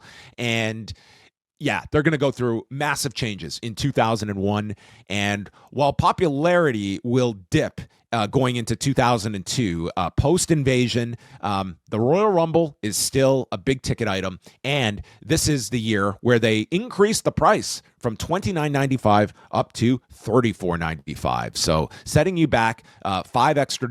But the response is the largest number of buys for a Royal Rumble in history, topping out at 670,000. This takes place January 20th at the Phillips Arena in Atlanta, which is now the State Farm Arena, and it is built around Triple H, who has been out for about 9 months. He tears his quad in May of 2001, misses the entire invasion, returns at Madison Square Garden at the beginning of January, does do a match on television, but this is the first real big promotional return for Triple H. And quite frankly, this is the first major, when you talk about Triple H's drawing power, this is an event that you could certainly cite. I mean, this is a sizable amount of buys at a time when WWF was not doing these level of buys outside of WrestleMania. So it's a big win for them. And it's their best showing on a pay-per-view since the Invasion show the prior July. This is the longest Rumble in history, going 69 minutes and 23 seconds, longest up until this period. And Kurt Angle is the last one eliminated, but also playing off the Honky Tonk Man nostalgia of a year ago. They do several returns, but they advertise them in advance. It's the return of the Goldust character, the return of the Godfather, and it's the return of Mr. Perfect, who had basically got himself a job back with the WWF by working for the XWF in December and snatching him away. And Mr. Perfect ends up becoming one of the big stories of this Rumble. They protect him. He lasts until the final four. And if you remember, the reaction after this show was, man, Mr. Perfect looked amazing. Everyone was pining for a Mr. Perfect, Kurt Angle feud, team, something between those two. Unfortunately, this is the only strong point of the Mr. Perfect return because, man, he is on a one-way trip to Sunday Night Heat after this, and by May, after the incident that he has wrestling Brock Lesnar on a flight, Mr. Perfect is fired, and sadly, I mean, he passes away in February of 2003, 13 months after this event. But it was a great return for the one night and one of the better Royal Rumbles, quite honestly. Like, you compare this roster to, go back to 98, 99, even 2000. I mean, they have really stocked up the roster at this point with a lot of great talent. The rest of the show, Chris Jericho defeats The Rock to keep the undisputed title after winning the vacant belt at Vengeance in December. Ric Flair defeats Vince McMahon in a street fight, a surprisingly great match. When Vince McMahon had the very clearly laid out violent matches with all the smoke and mirrors, he pulled this off with Flair. He pulled it off with Hogan at Mania the next year. It was Shawn Michaels at WrestleMania. You had the right dance partner and the right stipulation. It could certainly work, and that was the case here, where Ric Flair, like, this was his first great performance coming back to the company, which he had only been back for 2 months at this point, and the two would become the dueling GMs on Raw and SmackDown, and then that would be pretty much written off when Steve Austin left in June. Trish defeats Jazz to keep the women's title. William Regal beats Edge to win the Intercontinental title. And Spike Dudley and Taz, who I always felt were had a nice little run as a tag team that only lasted for a cup of coffee. They defeat the Dudleys to retain the tag titles. It's a short match, but something to me always clicked with Spike and Taz as a team. So again, very successful Royal Rumble show for 2002. And then let's fast forward to 2003, and the show goes to Boston, Massachusetts. It is Sunday, January the 19th, at the Fleet Center, now the TD Garden, as I'm doing my best to keep up with all the corporate ownerships of these various arenas. This show includes Brock Lesnar, who had debuted on the main roster in March of 2002 and gets shot to the moon that summer, defeating The Rock at SummerSlam, drops the title to Big Show at the Survivor Series after Paul Heyman turns on him, and it's the march back toward the title is the story for Brock Lesnar as a babyface, no less. He's got to beat Big Show earlier in the event to get a spot in the Royal Rumble, comes in at number 29 and wins the match, eliminating The Undertaker last, and wins the Rumble in 53 minutes and 47 seconds. This was also the return of The Undertaker, who had been off. He had been off for, I would say, about 2 months or so, coming back as a babyface as well. He had, he's back as he had turned babyface in 02 and is back here as the babyface biker role. Other aspects to this Rumble, Shawn Michaels, who is obviously back at this point. This is his first Rumble back since 98. Starts the Rumble match with Chris Jericho. They're number 1 and number 2, and they end up, this is their precursor to WrestleMania 19. It's also the first Rumble under the brand split, where they had members from each side, and those were the main stories. I wouldn't say this was like a tremendously great Royal Rumble. We did have the Maven course correction, maybe, where he gets that incredible elimination of The Undertaker in 02, and this year The Undertaker just tosses him and I guess gains that heat back a year later. Again, this is a Royal Rumble that is highlighted by a Chris Benoit match. It's Kurt Angle defeating Chris Benoit to retain the WWE title in 19 minutes and 57 seconds. And again, this is an awesome match. I thought this was one of the better title matches of the era for the WWF. These two had a pay-per-view match in September of 2002. Obviously, they had the program throughout 2001, doing the matches at Mania, Backlash, Judgment Day. They had that whole run of matches before Benoit had his neck surgery. These two just had instant chemistry, and I thought it was heightened even more so in this match. It's one where Angle retains, but Benoit gets so over in losing. This popularizes the spot of the loser alone in the ring, getting the standing ovation. And this is the first time you see Benoit having a championship kind of ceiling in terms of, can he reach that level? I think people came out of this Rumble believing Benoit could be in that level, where up until this point, he kind of felt he would be that notch below. He would be great challenger that you could build up, could headline a pay-per-view, but actually putting the belt on him, I think this really opened up a lot of eyes to that possibility, and that became reality as he would be the focus of the next year's Rumble. On the complete other plane is Scott Steiner and Triple H in one of the most dreadful title matches of the era. They go 17 minutes and 3 seconds. This match should have been 25% of that length, and it's brutal. Boston turns on this match, rightfully so. They just vanquished Scott Steiner. Whatever you want to say about this guy, yes, he was coming in. He had had myriad health issues, and he's definitely compromised by November of 2002 when he debuts. But man, Madison Square Garden goes nuts for this guy when he shows up. And after the invasion, like some of these guys, they had something in them, and Steiner is totally just sent to the deep end and drowns in this match with Triple H. And the guy comes in, think about somebody that is in a championship match at the Rumble and doesn't even make WrestleMania by March. That's the Scott Steiner story right then and there. And they run this one back in February. Just brutal matches that these two had. Thankfully, the No Way Out match in Montreal, it's a bit shorter, but man, the die was cast here after this Boston match. It's terrible. Tori Wilson beats Dawn Marie. Nothing to speak of there. I believe this is after Al Wilson's storyline death. The Dudleys beat Lance Storm and William Regal to win the tag titles. And yes, Brock beats Big Show to open the pay-per-view, getting his spot in the Royal Rumble.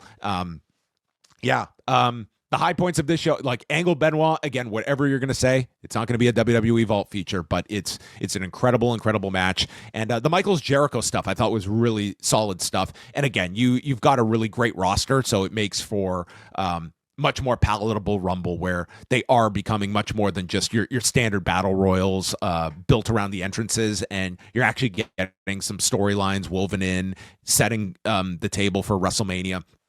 During this brand split, this era of the brand split, they were very good when it came to doing these kind of crossover segments at the pay-per-views, because that was the only time you would see a lot of these talents interact with one another.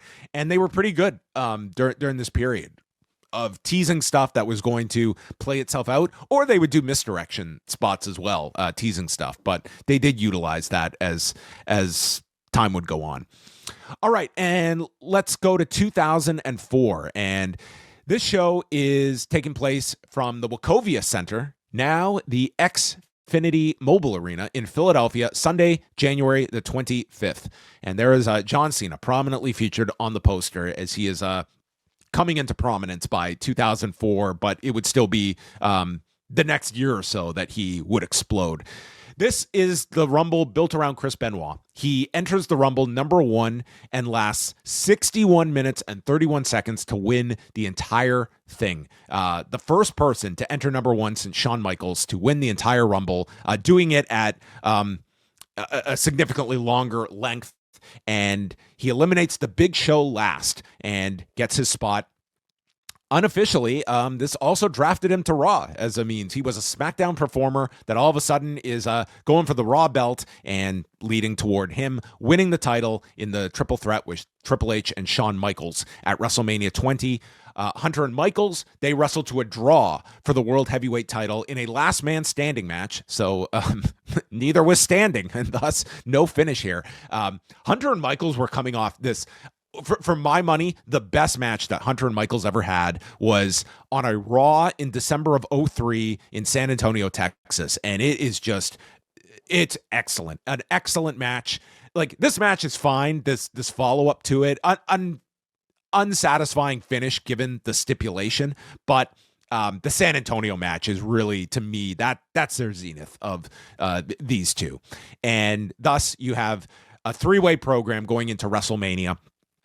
Other stories in the Rumble, you have Randy Orton lasting over 33 minutes, and Mick Foley, who was did this really interesting angle with Randy Orton where he gets spit in the face and walks away. And was so unlike a WWE story to have a guy show cowardice or to stand down from a fight.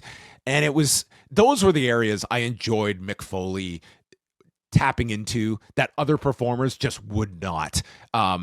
For whether it would be the insecurity of their character being viewed in such a light. I always appreciated how Mick Foley would go into those more uncomfortable areas that other performers would deem it. But Foley enters at number 21, and that would be the focus going into Mania. Of course, The Rock would come on board. They would do a 3-on-2 handicap match at WrestleMania, and then Foley is very unhappy with the Mania match, but of course they come back at Backlash in April, and it's one of the best matches of either man's career in April 2004. Rest of this show, this is the show that you can claim Hardcore Holly wrestled for the WWE Championship as he faced Brock Lesnar in 6.5 minutes, based off of a match that occurred in 2002 where Brock basically had to deadlift Holly up and power bombed him, and Holly suffered a neck injury and would miss a lot of time, and they built on that. To his credit, Holly cut some great promos to lead to this, and this was the example that, the Rumble, you can get away with a challenger the level of someone slotted like a Hardcore Holly, and you can get away with it. This was not selling the show to anyone, but no one was not buying it because of this match either. You had the Rumble, you had Hunter and Michaels. Quite frankly, you had Eddie and Chavo. That was they were splitting up Los Guerreros, and this was their only pay-per-view match that they have. It was a really truncated program because Eddie was about to win the title the next month from Brock Lesnar. Rey Mysterio defeats Jamie Noble to retain the Cruiserweight title, and Batista and Ric Flair defeat the Dudleys to retain the tag titles in, get this, 4 minutes and 22 seconds. So there you have it. 500,000 buys for this Rumble. So it's 500,000 buys, still nothing you're going to sneeze at, but it is their lowest number of buys for the Rumble since 1998. And we are far removed from the boom period by January of 2004. Like, it is 02 and especially 03 are down years for the company, and 04 would as well. It's really not until 2005 that the company starts to rejuvenate after what I would call like rock bottom post Attitude Era as well. The Rumble itself, Bill Goldberg and Brock Lesnar are big parts of the Rumble because that would lead to Goldberg's elimination. And this is where you talk about like the crossover segments. They're starting to build Goldberg and Lesnar toward WrestleMania. And this is before it's known that Lesnar would be leaving. It was considered a pretty safe assumption that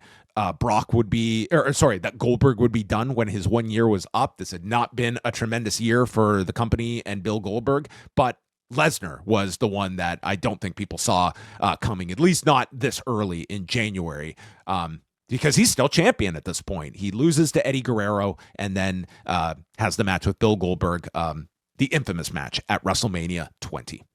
Next, we go to 2005, and this is going down on Sunday, January the 30th, and it's returning to California with a show at the Save Mart Center in Fresno, California. Now, this is a Royal Rumble that had, first of all, a tremendous ad campaign attached to it in the style of a West Side Story. And this, if you recall, was the commercial shoot where TNA had sent some of its talent over on the sound stage, and they made a whole big deal out of this, of which TNA was teasing and going to air footage of it. It was very anticlimactic in all, but there was a bit of a crossover here. This is when TNA, they had just started doing Sunday night pay-per-views a couple of months before this, and of course were at that time on Fox Sports Net doing the Friday afternoon show by this point. But the Royal Rumble in 2005, it ends up seeing an improvement over 2004. They grow to 575,000 buys. And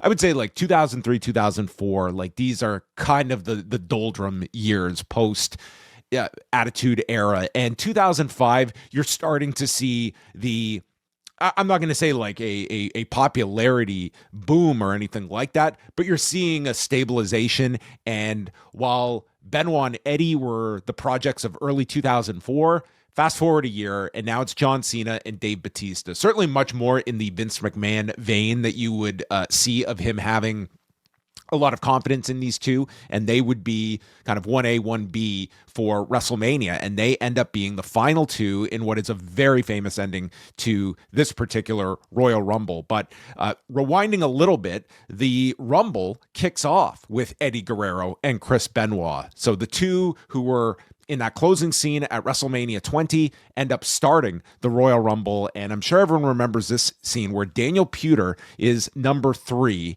and it just is like an unofficial hazing routine here for Daniel Puder, where he just gets destroyed by these guys. I mean, chops, suplexes, and it was uncomfortable to watch at different periods of time. But that was the WWE. That was the welcoming committee of 2005 for Daniel Puder.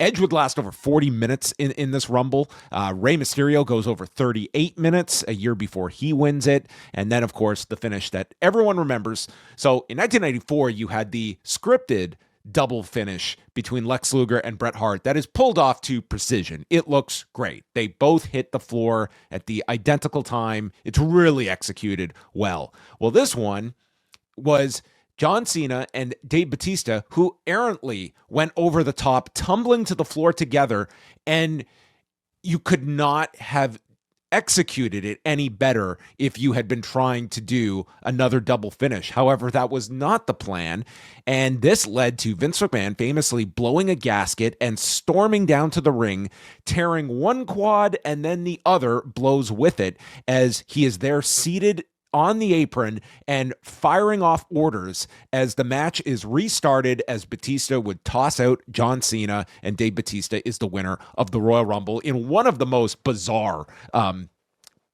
match endings that you can think of in WWE history. And Vince would be on the shelf for quite a while, rehabilitating a double quad tear that he sustains in this match. And just given the fact that Batista and Cena were both going to WrestleMania, both getting title shots, I mean, the accidental finish actually could have been played very well into where they were going. However, I mean, you can imagine having a mapped out match and then this totally goes awry. But it's something that, if for whatever reason you have not seen this, is certainly worth your time, because it is unbelievable how this it looks as though they both just pulled off just this incredible finish with them both landing on the floor at the same time.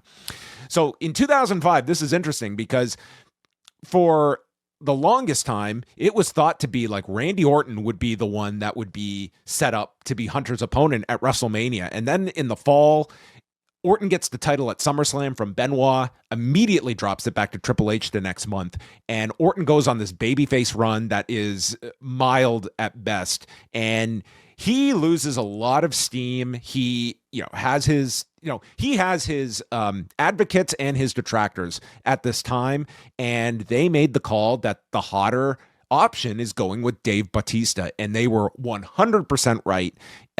Dave Bautista was not the guy that when Evolution began, you saw as being a breakout star, but they started this build with all these subtleties in 2004 of Bautista just being irked, and you read the body language and his growing discontent with Triple H, and it was really well done. And then he wins the Rumble, and then they would milk several weeks out of which title he would choose, with the assumption that he'd just go to SmackDown and challenge JBL, and Hunter is on Raw. And so, in fact, Batista goes for Triple H's title, and this ends up being one of the best built-up main events for a WrestleMania. They did a tremendous number for WrestleMania 21, and while you look back at that, maybe in hindsight, of the WrestleMania that John Cena is, propelled to the top, like, Dave Batista was the star coming out of WrestleMania 21, and it was Cena that was sort of like the understudy in that duo, at least at that point. Dave's on the Big Show, Cena's on SmackDown. Now, those roles would reverse later after the draft in June. But at that point, like, Dave Batista, he was pretty damn hot coming out of WrestleMania and going into it, for that matter. And it all kicked into gear after this Royal Rumble. So all that is to say, Hunter ends up facing Randy Orton on this show, retaining the World Heavyweight title. JBL beats Kurt Angle and Big Show in a three-way to retain the WWE title. John Heidenreich loses to The Undertaker in a casket match that is completely forgotten. As how many casket matches are we up to with The Undertaker now at Rumble? I think this is the third. And then Edge beats Shawn Michaels in what was a very good match, 18 and a half minutes that those two were featured in. The Rumble also features the start of the lead up to Kurt Angle and Shawn Michaels, a rare brand versus brand match that these two had been kept separate for all of this time, and that was considered a really big match when they first were going towards it for WrestleMania. Like, it felt like two guys on the roster that is as close to like a dream scenario as you're going to get in that particular time in 2005. Next, we go to 2006, and this was taking place Sunday, January 29th at the American Airlines Center in Miami. And this is 2 months after the death of Eddie Guerrero, and had been some horrific post angles that were cut and shot involving like the deceased Eddie Guerrero incorporated into WWE storylines that were just repugnant, would be the word that comes to mind. And that was kind of the setting here of Rey Mysterio coming into this Rumble in the number 2 slot with Triple H at number 1, and Eddie being kind of Rey is winning this on behalf of Eddie, and Rey ends up going the entire distance, 62 minutes and 12 seconds, to win the Royal Rumble, which was like a genuine, he was certainly built up to a certain degree, but I don't think too many people had faith that they were going to go to that extent with Rey Mysterio. Of course, more was to come. This would just precede the Eddie's in Hell promo from Randy Orton, like just a god-awful period, that post-Eddie Guerrero death programming that WWE produced. But Orton is the last one eliminated at the end of the Rumble, and then Rey and Randy would have their match in the February pay-per-view, which ends up getting Orton into the match, and it becomes a three-way at WrestleMania 22, where Rey wins the title and has a rather unremarkable run as champion. And you can certainly see that, yes, he was put in this position, but this was more so of a token title reign and not one where they saw Rey as their guy. The Rumble also came a few weeks after the New Year's Revolution pay-per-view in Albany, New York, and this was where they executed the very first Money in the Bank cash-in, where Edge had held on to that briefcase since the prior year's WrestleMania, cashes it in on John Cena after the Elimination Chamber match, and a remarkable thing happened. Edge wins the title for the first time, and this is right as the Superstar Billy Graham DVD and book were coming out. So Superstar Billy Graham was on a lot of people's mind at this time. And famously, Superstar Billy Graham got the WWF Championship in 1977 with the exact date he was going to be dropping that title to Bob Backlund in 1978. And despite him getting over and him drawing so well, like, he just couldn't understand why they would switch when this was working so well. But Vince Sr., like, this was the plan. They were going with Backlund. So, I mean, this was not a 9-month title reign that Edge had. Instead, it was a 4-week reign where After those 4 weeks, he was dropping the belt back to Cena. But week after week, this is when they did the live sex celebration. They had Edge do a TLC match with Ric Flair on television. And week after week, Edge was doing numbers on Raw. And he was becoming this 4-week reign. I really feel it solidified Edge in their mind as this can be a top guy. So yes, he drops the belt back on this show, but Edge is kind of a made man after this. He gets the Foley program at WrestleMania as sort of like he's outside of the title mix, but post WrestleMania, Edge would be a main event guy for the remainder of that portion of his career till he retires for the first time in 2011. But an instrumental 4-week period for Edge kind of comes to an abrupt halt at this show. Cena wins the belt back and would hold it until he would hold this one until One Night Stand with Rob Van Dam later that year. Kurt Angle defeats Mark Henry in the final match of the show. The Rumble goes on in the middle. Both title matches would follow the Rumble on this one. Kurt Angle had stepped in because Batista had gone down. He was injured, so they put the belt up. Kurt is moved to SmackDown after he'd been a Raw talent, and they put the belt on Kurt, and that is the plan of just going with Kurt as the fill-in as Dave Batista is gone, and they end up going all the way to WrestleMania where Angle drops the belt in the 3-way with Rey Mysterio. And the rest of the card sees the Boogeyman defeat JBL, Mickie James over Ashley Massaro, and Shane Helms wins the Cruiserweight title from champion Kid Cash in a match that also features Funaki, Jamie Noble, Nunzio, and Paul London. This just reads like the Velocity lineup of 2006. But Helms has this ridiculously long run with this Cruiserweight title afterwards and actually did a great job in 2006 as well. So this one, 585,000 buys, so slightly above the 2005 total, and would be their highest mark since 2003, equaling the 2003 number. Fast forward a year to 2007, and they return to San Antonio, Texas, not at the Alamo Dome, but rather the AT&T Center. And we get another price increase in 2007, upping the pay-per-view toll to $39.95, and that generates 525,000 buys. So they are down 60,000 from the prior year. This is going down Sunday, January the 28th, and after all that time of being a character in the WWE, The Undertaker wins his first Royal Rumble. First official Royal Rumble, if you want to give credit to that Osaka Royal Rumble in 1994. Undertaker did get the nod in that one, but not a recognized Royal Rumble. But he wins the 30-man match here, eliminating Shawn Michaels last. It's a match that features Ric Flair and Fit Finlay starting the Rumble, rather. Edge gets the Iron Man spot. He goes 44 minutes in this. I will say this, the final two of Undertaker and Shawn Michaels was electric. You're in San Antonio, and I want to say they went maybe 10 minutes max. It was so heated between these two, and they don't end up like, yes, they did the program in 1997 together, but they've been kept separate this whole time since Shawn has come back, which at this point was 5 years before this.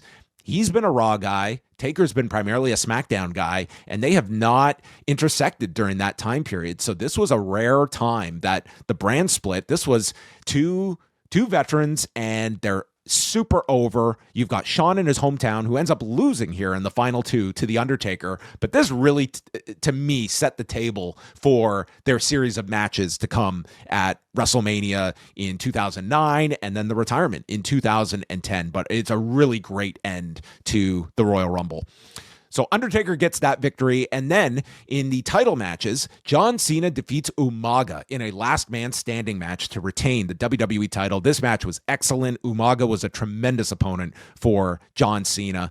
And then Batista defeats Mr. Kennedy, retaining the World Heavyweight Championship. And we've also got ECW that had been brought back, resurrected as a third brand in 2006. So this is the first time we have ECW representation on the show, as champion Bobby Lashley defeats Test to retain the ECW title. Also filling out the card, the Hardys defeat Eminem. This was a month after that Armageddon show where Joey Mercury took the teeter-totter spot with the ladder shattering his face in one of just the most horrific injuries on a WWE show. But here they are a month later, and they're running it back on the Royal Rumble show. 2008, it's a return to Madison Square Garden for the Royal Rumble, where this one is being held on January the 27th, and this is a show that attracts 575,000 buys. It's up from 07, slightly below the 06 amount, and this is remembered beyond featuring Michael Buffer in the ad, several things that are going on this show.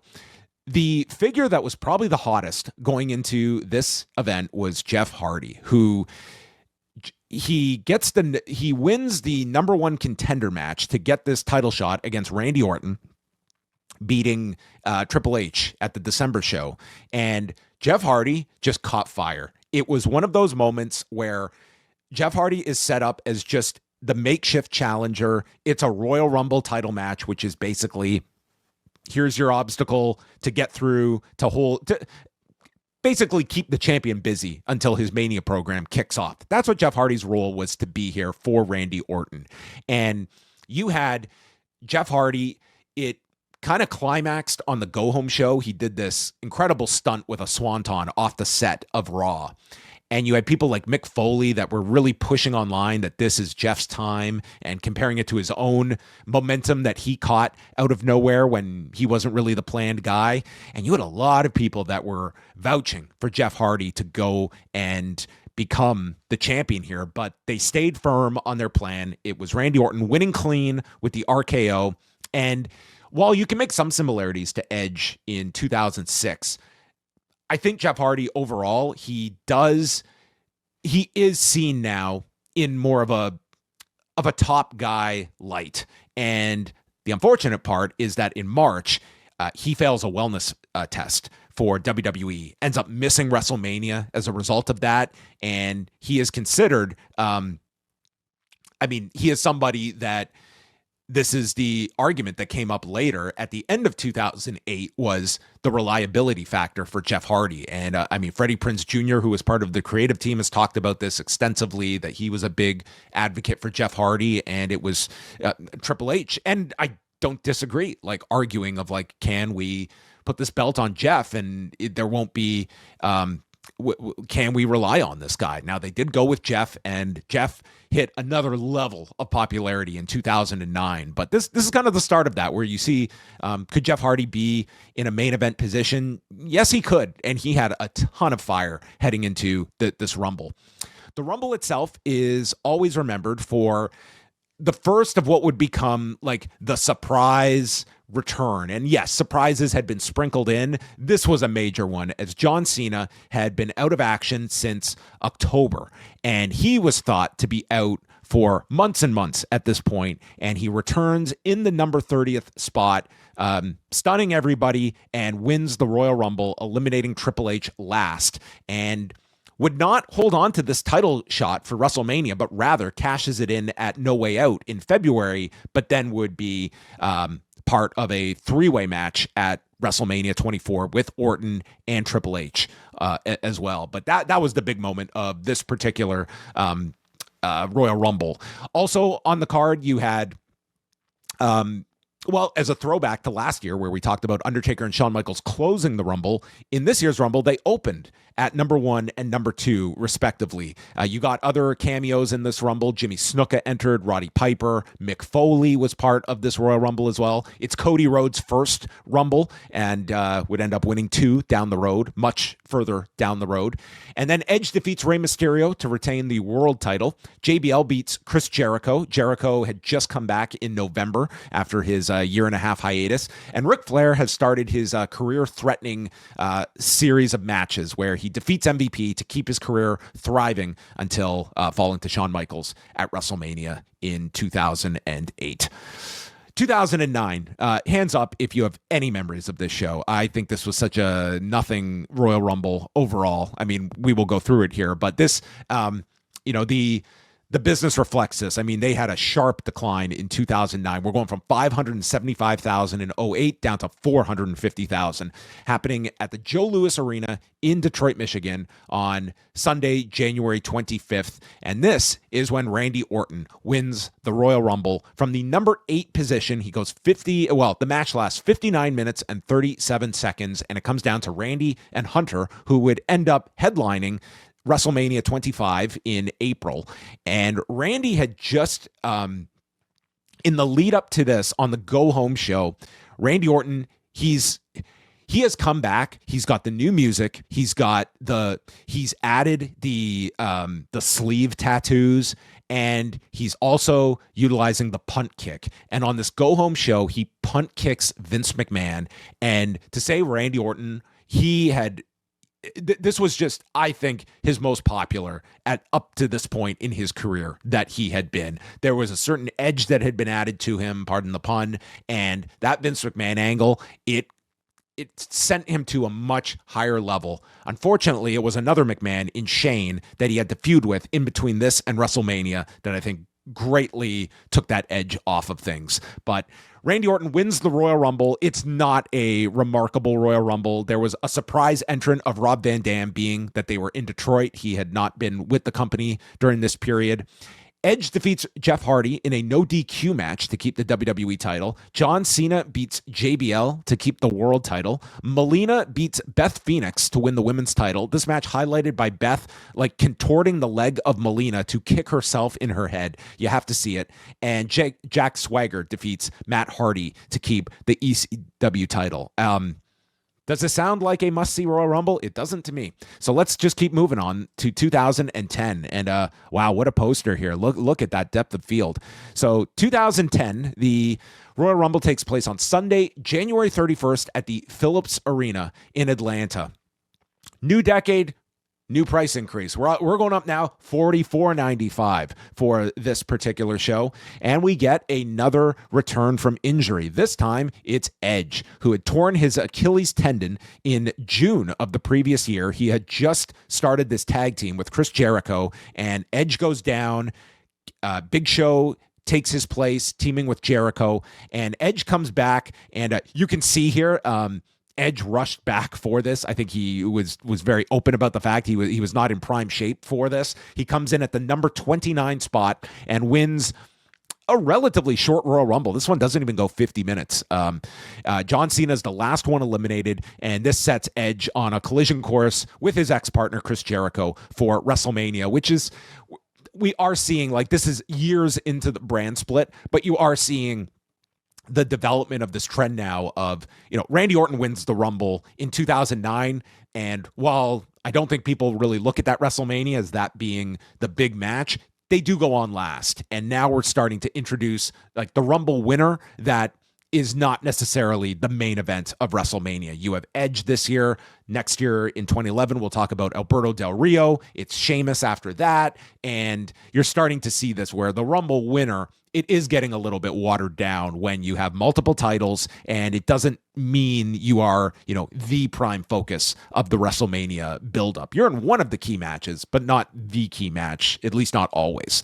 So Edge gets the win here, winning his first Royal Rumble, and Dolph Ziggler and Evan Bourne start the Royal Rumble, and what kind of treatment do they get? Well, Ziggler lasts 2.5 minutes, and Evan Bourne even less than that. Punk comes in at number 3, and that's sort of your Royal Rumble. Is really the Edge return is the big focus of the match itself. It's a good roster that they have in 2010, but this is also a period where you're starting to see a lot of guys, and you're looking at where they're positioned and sort of what is the ceiling for a lot of these guys, that some of them are just running in place year after year at this point. You've got your made stars, and that's sort of the core that they are sticking with.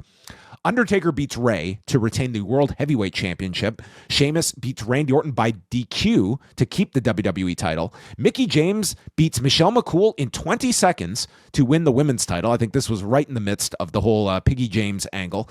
And The Miz beats MVP to retain the U.S. title. And the forgotten one, Ezekiel Jackson, loses to Christian in an ECW title match. we're kind of hitting the slog of, I would say, the Royal Rumble, which would, 2009, 2010. I don't know if these are the standout Royal Rumble matches that you're immediately throwing on Netflix to go and watch. So 2011, the Royal Rumble takes place from Boston at the TD Garden. 476,000 buys. So an improvement over the previous year. It is Sunday, January the 30th, and the match is presented in its newest format, a 40-man Royal Rumble. It's the first year they have expanded the field and making it the biggest Royal Rumble ever. And this would be the only year they would try this gimmick. And they went back to 30 men the next year, and they have never tinkered with it since. So that tells you this was not considered a big success. Alberto Del Rio gets the distinction of winning the biggest Royal Rumble, really the biggest until the Saudi Arabia show in 2018. He comes in at number 38, and despite the extra 10 men, this one still clocks in 69 minutes and 53 seconds. So more than years past, but it's not like they tacked on too much time here. It comes down to Del Rio and Santino Marella. Who remembered that Santino Marella was the last elimination in 2011? CM Punk gets a prime spot here as the leader of Nexus. He goes 35 minutes and 21 seconds after drawing number 1. And who joins him at the beginning of the match? Rival Daniel Bryan is number 2. And both of them would be featured players in future WrestleManias, but not that year's WrestleMania. Punk would get the match with Randy Orton, and Daniel Bryan would have his first match at WrestleMania with Sheamus, which is on the pre-show. Two big surprises on this show: Diesel and Booker T. Diesel is involved with TNA, but got the A-OK to do this cameo as Diesel, and Booker T also returning to the company, and they both got massive reactions in Boston. Like Diesel, both of them, it was pretty deafening, and this is really solidifying like the surprises being a hallmark of this match and becoming a very easy way to, generate some buzz at maybe some dead spells during the Rumble when you're booking an hour-plus match. The card includes The Miz beating Randy Orton to keep the WWE title, Edge beats Dolph Ziggler to retain the World Heavyweight Championship, and Eve Torres becomes the Divas Champion, defeating Natalya, who was the champion going in, Michelle McCool, and Layla in a 4-way match. So they try the 40-man gimmick. It obviously doesn't make a big difference here. Buys are slightly up from 2011, but it's not enough. There was pushback from people that it just didn't feel necessary to add 10 people. And they moved it back to 30, and no one cared. Like nobody cared at all about this extra 10 men.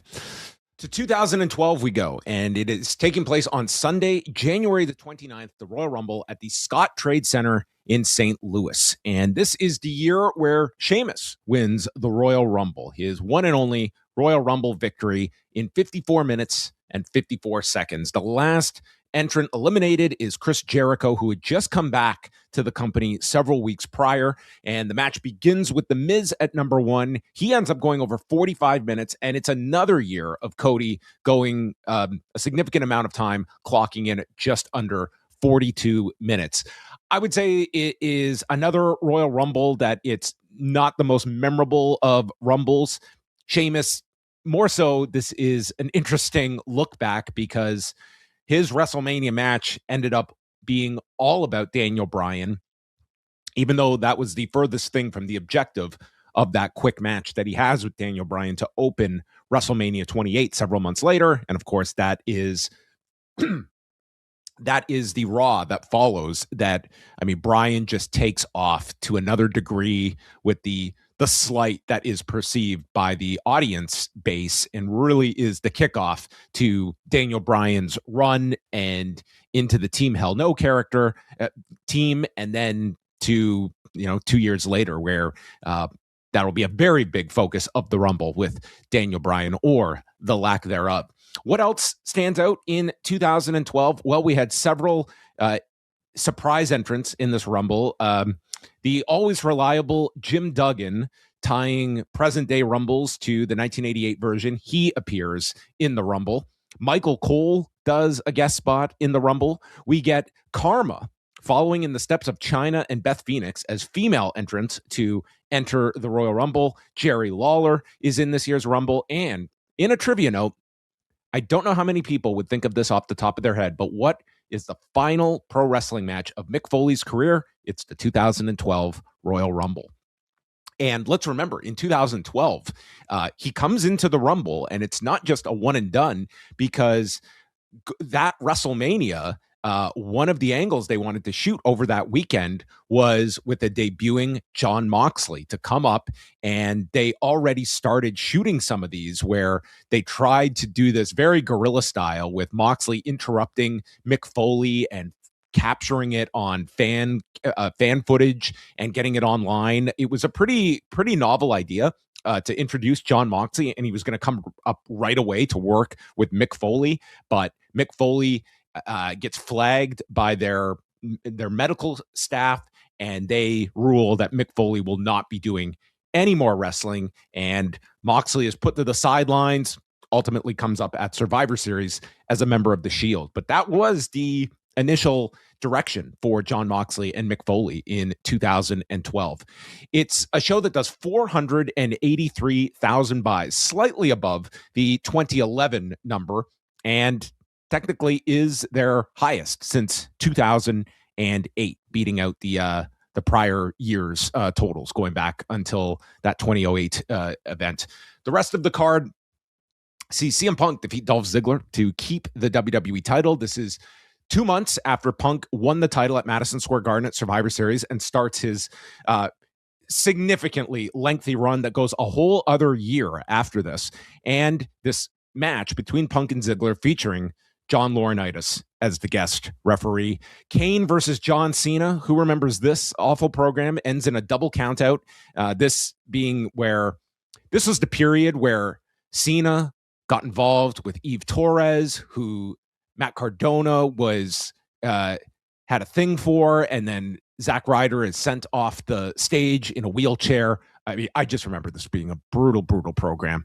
And yeah, this is all in service of leading up to the first Cena Rock match at that year's WrestleMania, and basically keeping Cena busy until The Rock was ready to start the Mania buildup. And boy, did we suffer.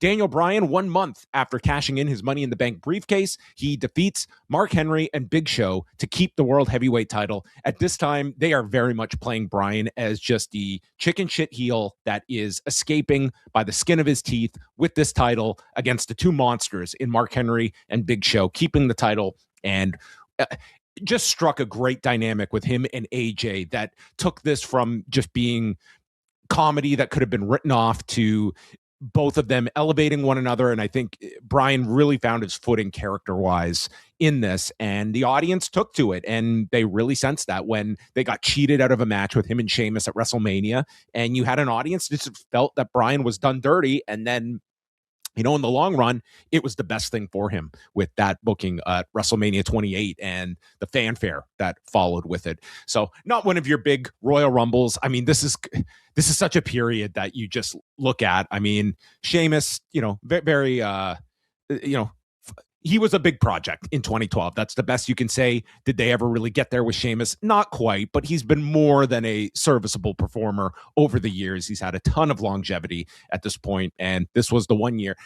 Most expected Jericho winning this one, and it felt like just one where, again, when you have the two titles, you can mix and match. You don't have to go that way, because ultimately, Sheamus got a title match at WrestleMania, as did Chris Jericho. But who really did benefit out of this? Sheamus gets a couple-second match at WrestleMania to open it, and Jericho gets a way bigger program with CM Punk going into WrestleMania. So Jericho was slotted above Sheamus. And this goes to my point about, we go back here to 2011, you have Alberto Del Rio win the Rumble. And what's he doing at Mania? He's opening the show with Edge. 2012, we've got Sheamus opening up WrestleMania. So that was always a pattern that I wasn't a big fan that was forming here with the Royal Rumble and having the two championships that you could do that with. So let's go to WrestleMania. Well, Royal Rumble 2013, 1 year later, a big Royal Rumble. And it's because of The Rock, who is wrestling on his first Royal Rumble since 2002. So we're talking 11 years since he had last wrestled at the Royal Rumble event, and they set this one up months in advance. They did a setup on the Raw 1000 episode in July of 2012, and CM Punk was champion at the time, and that was right when they were turning him heel to align with Paul Heyman, and the setup was The Rock was going to get the championship match at the Royal Rumble. So you knew about this months in advance, providing Punk held on to the title. It's a fresh match. A lot of people clamoring for this. Punk did some of his best promos in the lead up to this. Telling The Rock he's boxing with God. Just some really, really great promos to lead into this. And they reaped the rewards. 579,000 buys, almost 100,000 buys more than the 2012 total that we have. It takes place Sunday, January 27th in Phoenix at the U.S. Airways Center. And it is unquestionable what the main event of this show is. It is not the Royal Rumble. It is CM Punk and The Rock. Their biggest number of buys for the Rumble since 2006. And WWE would put this match on last. The Rock wins the title. It ends CM Punk's 14-month title reign, which was a extraordinary length for a WWE champion of that era, that they just did not go that long with a champion. And they did with CM Punk here. So The Rock wins the belt.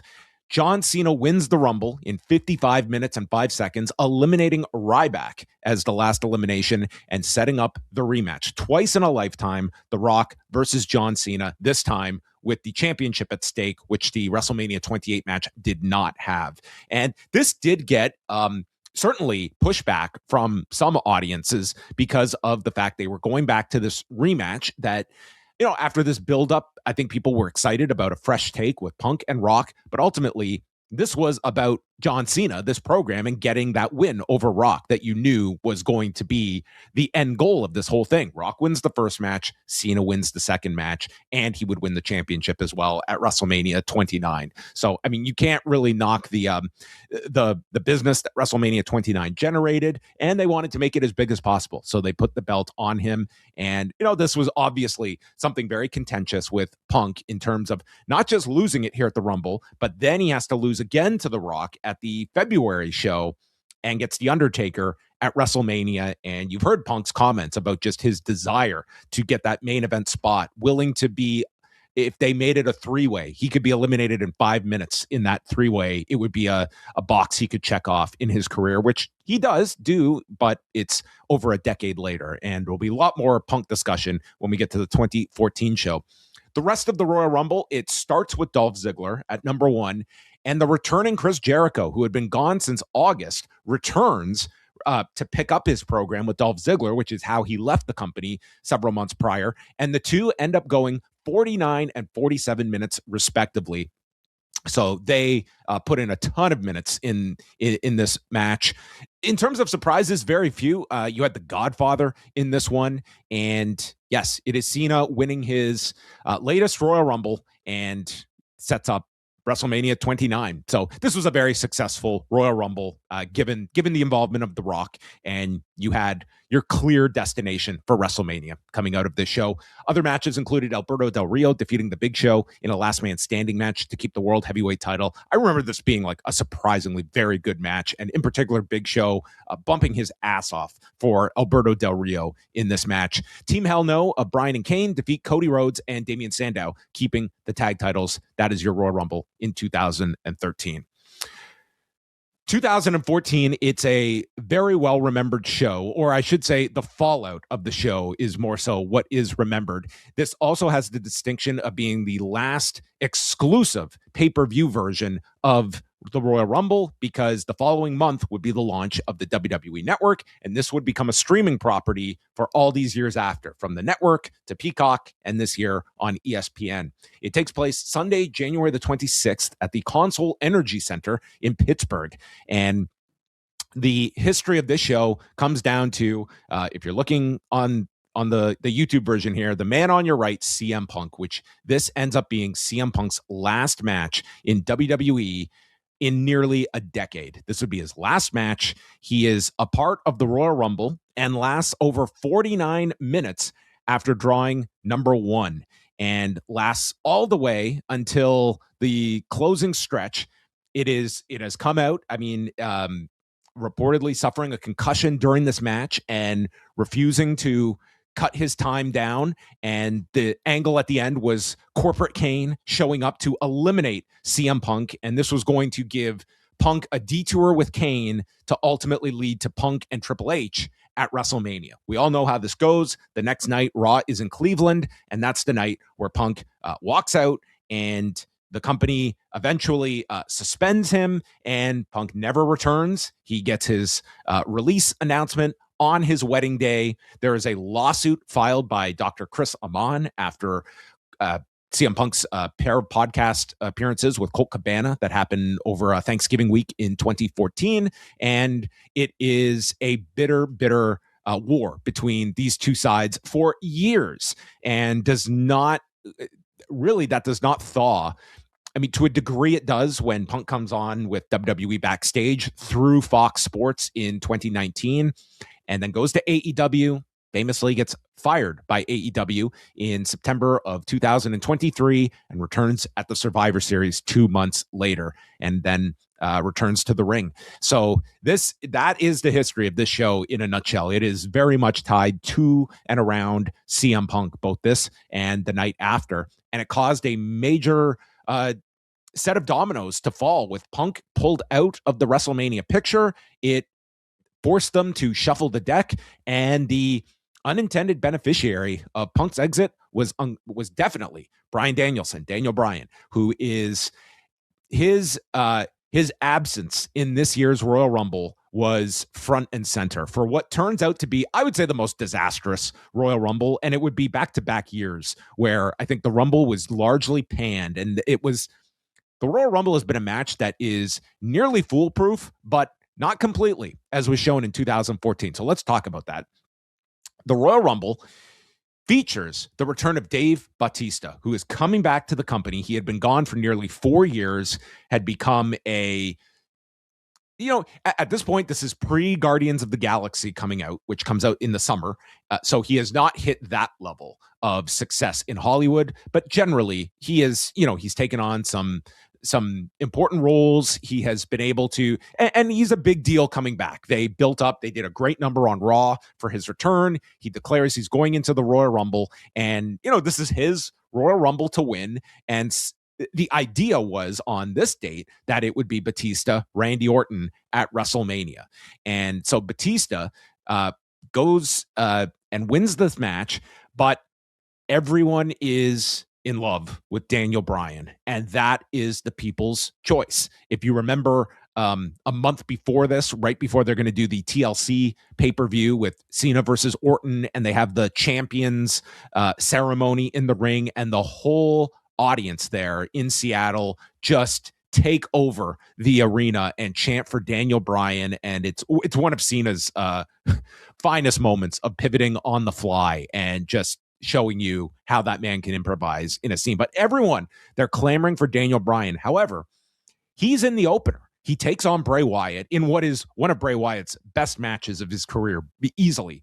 And the assumption is, after Bray wins that match, that, well, Bryan will be in the Royal Rumble. But he has never announced for the Royal Rumble. But this audience is so convinced that it only makes sense to have Bryan win this Royal Rumble. He's the one everyone wants to see win. And when the clock hits 0 and the number 30th entrant is Rey Mysterio, this place boos Rey Mysterio just out of the building. And it's not a shot at Rey, it's a shot at the company that they are not getting Daniel Bryan, and they're furious about this. It's also a Rumble that is highlighted by Kevin Nash 3 years after his surprise entry in the 2011 version. He comes in, Kevin Nash gets all of 36 seconds of work before he's thrown out by Roman Reigns. JBL makes an appearance. He's out in 49 seconds. And Roman Reigns gets 12 eliminations in this match, breaking the 2001 record set by Kane. So you can certainly see where things are going with Roman Reigns.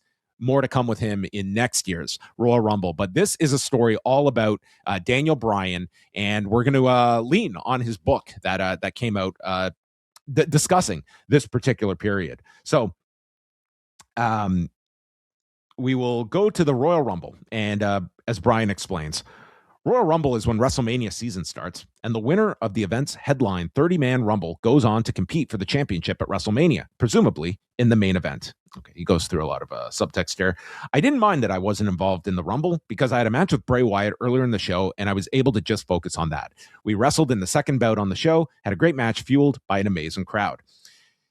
It's interesting that wrestling has moved into this postmodern era where fans understand that what they're watching is entertainment. They choose to cheer for what entertains them, whether the character is good or bad, and they reject things they don't want to see by booing, chanting boring, or creating their own entertainment among themselves. One crowd might start the wave, another might start chanting for an announcer or the local hockey team. I don't know where the idea came from to start having your own fun and stop paying attention to what's being presented, but it has its pluses and minuses. He goes on and says, I sat in the back in Pittsburgh during the main event Royal Rumble match, watching and wondering if there would be any discernible negativity toward me not being in the Rumble. At first, there wasn't. There were Daniel Bryan chants, but they dispersed pretty quickly. Generally speaking, the fans were just enjoying the Rumble. When Batista, the guy WWE wanted to be the headlining hero going into Mania, came out, the crowd booed because they figured that if I didn't win, he would. Shortly after he entered, the chants for me increased, and the closer the match drew to its final entrant, the louder those chants got. And then when the countdown to the 30th entrance started, the fans were on their feet in anticipation. However, once the countdown was completed and the buzzer sounded, instead of hearing Ride of the Valkyries, they heard Rey Mysterio's music. This is the moment when the fans finally realized I wasn't going to be in the match, and they started booing loudly. As I watched, I instantly felt bad for Rey. He's the last person to deserve that kind of reaction. I've looked up to him since I was in high school. He says, it's weird for me to be typing this now. It sounds egotistical, but I don't know how else to say it. The fans turned on the whole match. They booed pretty much everyone, except for CM Punk and Roman Reigns. When Batista won, the crowd mercilessly booed him, the man who was going to main event WrestleMania. Then they followed with a loud Daniel Bryan chant. You have to keep in mind that this was one crowd on one night. All crowds weren't like that, and Batista got some amazing positive reactions after he'd come back.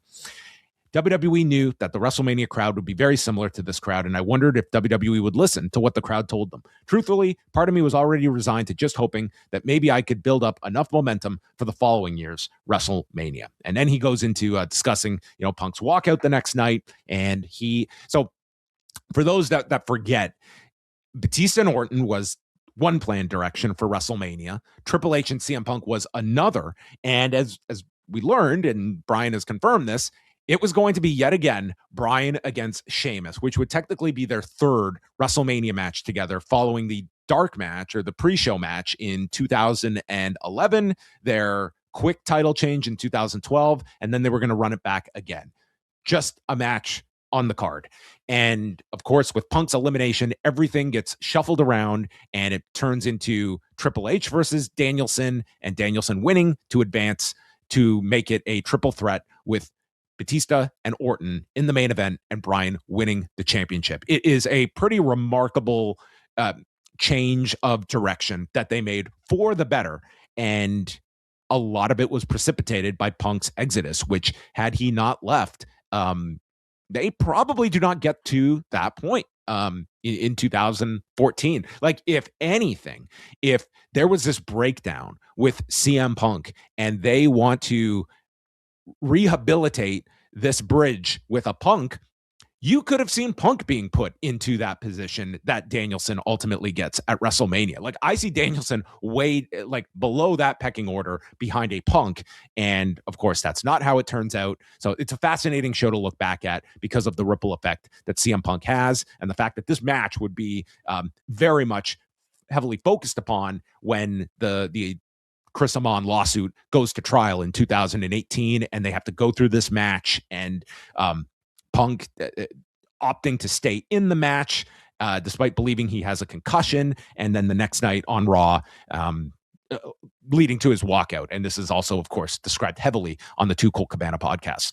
The rest of the show, Randy Orton defeats John Cena to keep the WWE World Heavyweight Championship. At this point, they had semi-unified the belts, but you still had two separate belts itself that Randy's carrying around. Crowd just totally dunked on this match. I mean, it was just the crowd having their enjoyment. Like, if you watch this, this crowd just totally takes this one over.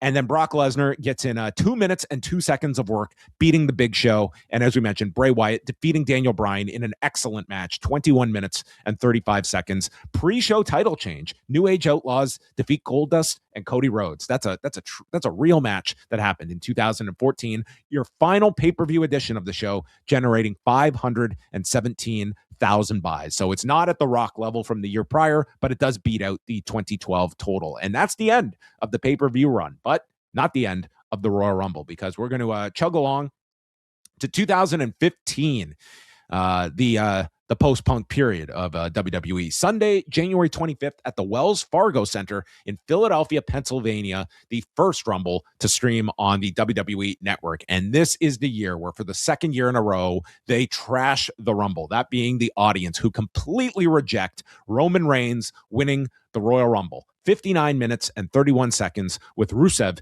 being the last elimination. This was just a disaster. And in some ways, this one, if you want to have any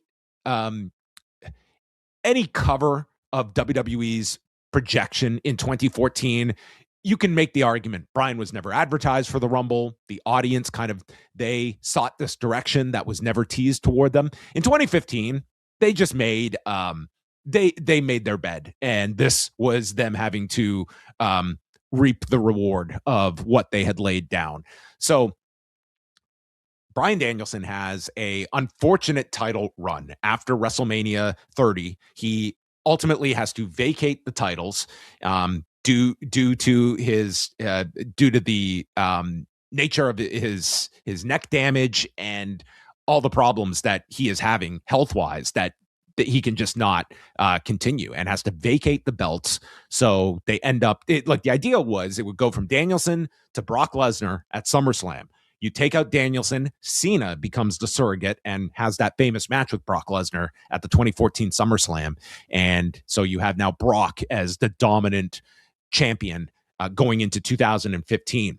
However, Bryan Danielson appears on WWE programming in early 2015, announcing his return, and would be at the Royal Rumble. And all of a sudden, everyone is at, wow, Danielson's back. Now you can put all of your focus on Daniel Bryan. And so he is one of the big favorites. But unfortunately, you're looking at this, and this is the Roman Reigns era. They are putting everything behind Roman Reigns. You saw it last year with the elimination record that he set.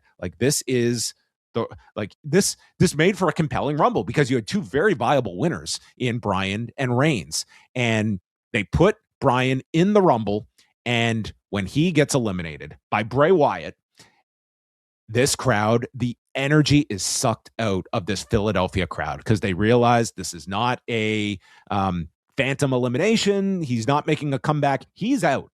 And all of their frustration gets transferred onto the shoulders of Roman Reigns. And for the remainder of this match, they know this is a countdown to the inevitable. Roman Reigns wins the match. And then, they sensed that this would be necessary, The Rock makes an unannounced appearance just to endorse Roman Reigns. Crowd does not care that Dwayne Johnson has showed up. They hate this match. And for the second year in a row, the Rumble is an unmitigated disaster, I would describe it as. It was a booking nightmare, and your back-to-back winners in Batista and Reigns totally rejected by this audience. And this starts a several year struggle with Roman Reigns and the reactions he would have to combat. And it is not until the tribal chief, look at this. This is January of 2015, and he doesn't become the tribal chief for 5.5 years after this. That's a long time of just hitting your head against the wall to take this guy in the direction you want him to be, and fighting your audience. And that coincided with business being really hit year by year. The creative is just spiraling. And I would say by the 2018 to early 2020 period is maybe the poorest of WWE's creative, in terms of characters connecting, in terms of a product that the fans are receiving and desiring. It's such a square peg in a round hole, and this ending is really indicative of that. We get a couple surprises. Bubba Ray Dudley makes an appearance in Philadelphia, as does Diamond Dallas Page. Those are the limits of our surprises. And then the rest of the show, it features a classic match with Brock Lesnar, Seth Rollins, and John Cena for the WWE World Heavyweight Championship. Terrific match. One of the better matches in Royal Rumble history. I would highly recommend that one. If you're creating a short list of Rumble matches over the years, that one to me would qualify. The Ascension beats the New Age Outlaws, who amazingly, these guys get on every year's Rumble during this period. The Bellas beat Natalya and Paige, and the Usos defeat Mizdow of Damian Sandow and The Miz. This is pre-Damian Priest years. So that's a 2015 show. Excellent three-way, and it's it was like, we have our vision, we're sticking to it with Roman Reigns, and you just like threw blood in the water by including Daniel Bryan in that mix. Like all logic would state, like instead of this all hands on deck mentality to build up this Rumble, I mean, you could just have gone through with the Rumble, and Daniel Bryan makes his return the night after the Rumble. And I think that, I still feel they would have been battling audiences with Roman Reigns. They were not ready to embrace this guy, especially in a babyface light, but you added Daniel Bryan, you gave them the preferred alternative right in your face. And I can't say you could have too much sympathy when you put yourself into this position with your audience. And you could forecast it. We went through this a year ago. 2016 is the next Royal Rumble, and this takes place Sunday, January the 24th at the Amway Center in Orlando, Florida. And it's a bit of a take on the concept of the Royal Rumble, because for the first time since 1992, it is not the WrestleMania title shot that is at stake, but rather the championship itself. Now, it is not held up, but instead, Roman Reigns is the defending champion going into the Royal Rumble, who has been placed in the number one position by the Authority and will have to defend the title in the Royal Rumble. And it is bookmarked by Triple H, who is the 30th entrant and the winner of the Royal Rumble, winning his first Rumble in 14 years since 2002 in 59 minutes and 48 seconds. Thus, we get the title change and the setup to what would be the main event of WrestleMania 32 at AT&T Stadium in Arlington, Texas. The Rumble begins with Roman Reigns and Rusev, and then number 3, it is the debut of AJ Styles in the WWE, coming in to a monstrous response and goes 29 minutes. This is weeks after he had just participated at Wrestle Kingdom 10 in New Japan Pro Wrestling, taking on Shinsuke Nakamura, and then, of course, the famous exodus of not just AJ, but also Shinsuke Nakamura and the Good Brothers, all leaving New Japan. And you would get AJ debuting on this show, and then Nakamura coming in at the TakeOver Dallas event over WrestleMania weekend. A big pickup by WWE. And one that, I mean, in terms of him coming in and getting the response that would justify a big push out of the gate. I mean, this crowd in Orlando, there was no barrier between a guy that's never had WWE television time and the response that AJ got. It was instant that they saw him as a huge star. And it did take a while for people in WWE to be sold on AJ. I mean, AJ has alluded to as such, like, this guy is, I mean, the Pitbull is his early depiction in the company. Gets the Jericho program for WrestleMania. And then, right after Mania, he's headlining a pay-per-view, a PLE with Roman Reigns, and ends up greatly exceeding what any skeptic would have had. And you would be justifiable in being skeptical that an AJ could get a honest-to-goodness run in WWE, and he becomes a top guy in the company. Rest of the show, Charlotte Flair defeats Becky Lynch to keep the Divas title, which is still the Divas title up until that year's WrestleMania when it gets rebranded. And this follows the call-ups of Charlotte, Becky, and Sasha Banks the prior summer. Kalisto defeats Alberto Del Rio for the United States title. The New Day defeat the Usos to keep the tag belts. And Dean Ambrose beats Kevin Owens to keep the IC title in a last man standing match. This was a Royal Rumble that was Oh, it's remembered heavily toward the involvement of AJ Styles. I think that's one of the legacies of this show, and it's also one where you're starting to see more of the migration of the NXT influence that is now coming up toward the main roster with the addition of Charlotte and Becky and Sasha, and you're seeing certainly an expanded viewpoint of the kind of product we are like. NXT has had a lot of success, and we're still in the midst of the like prime black and gold era, but now some of that is starting to bubble up to the main roster, and you're seeing the influence of NXT. Just the idea of an AJ Styles coming into the company and getting this kind of treatment, and this guy's a champion within the year. I mean, that speaks volumes to, I think, what was an expanding of kind of what was a very narrow-minded view for many, many years. 2017, it's a return to the Alamo Dome in San Antonio, Texas. And this is the start of our posters, where it's this era of posters where it's let's fit every face on the roster we can. We'll be going through several of these, just kind of clogging up the poster with lots of faces. So this takes place Sunday, January the 29th. And so we get a stadium level Royal Rumble, which has now become the norm, but was still not at all a regularity. And unlike 1997, now this is a level of event. The company is at a certain profile where you can run an Alamo Dome, and you certainly do not have to underprice tickets. And I know that sounds ridiculous to comparisons to today, where it's you're taking out a second mortgage on your house to attend the Royal Rumble. So this is Randy Orton's second Royal Rumble victory after the 2009 win. He goes and wins the match in 62 minutes and 7 seconds from the number 23 spot. And this is when Orton is he's part of the Wyatts. And it's a very weird run for Randy Orton, leading to what is one of the more bizarre WrestleMania title matches I can recall, which takes place in Orlando in April at WrestleMania 33. This is the famous they had the images of what were supposed to be vipers on the apron and looked much more phallic than that. And this is the start of Randy Orton's push toward the Royal Rumble. But they loaded this up with a lot of big names. This was the first interaction of Brock Lesnar and Bill Goldberg since their match at Survivor Series in Toronto, and the flash win by Bill Goldberg, which rejuvenated Brock, I thought. I mean, that's one of the things about the Brock character, is that, anytime he was kind of growing a little stagnant, there would be this shot in the arm. It was like ending the streak. The Goldberg loss, I think it did him wonders, and it gave him a Mania program and several months with Goldberg that I thought worked out for both guys here. You had The Undertaker, you have Cena, you have Roman Reigns. Like, this was a really loaded up show that they had.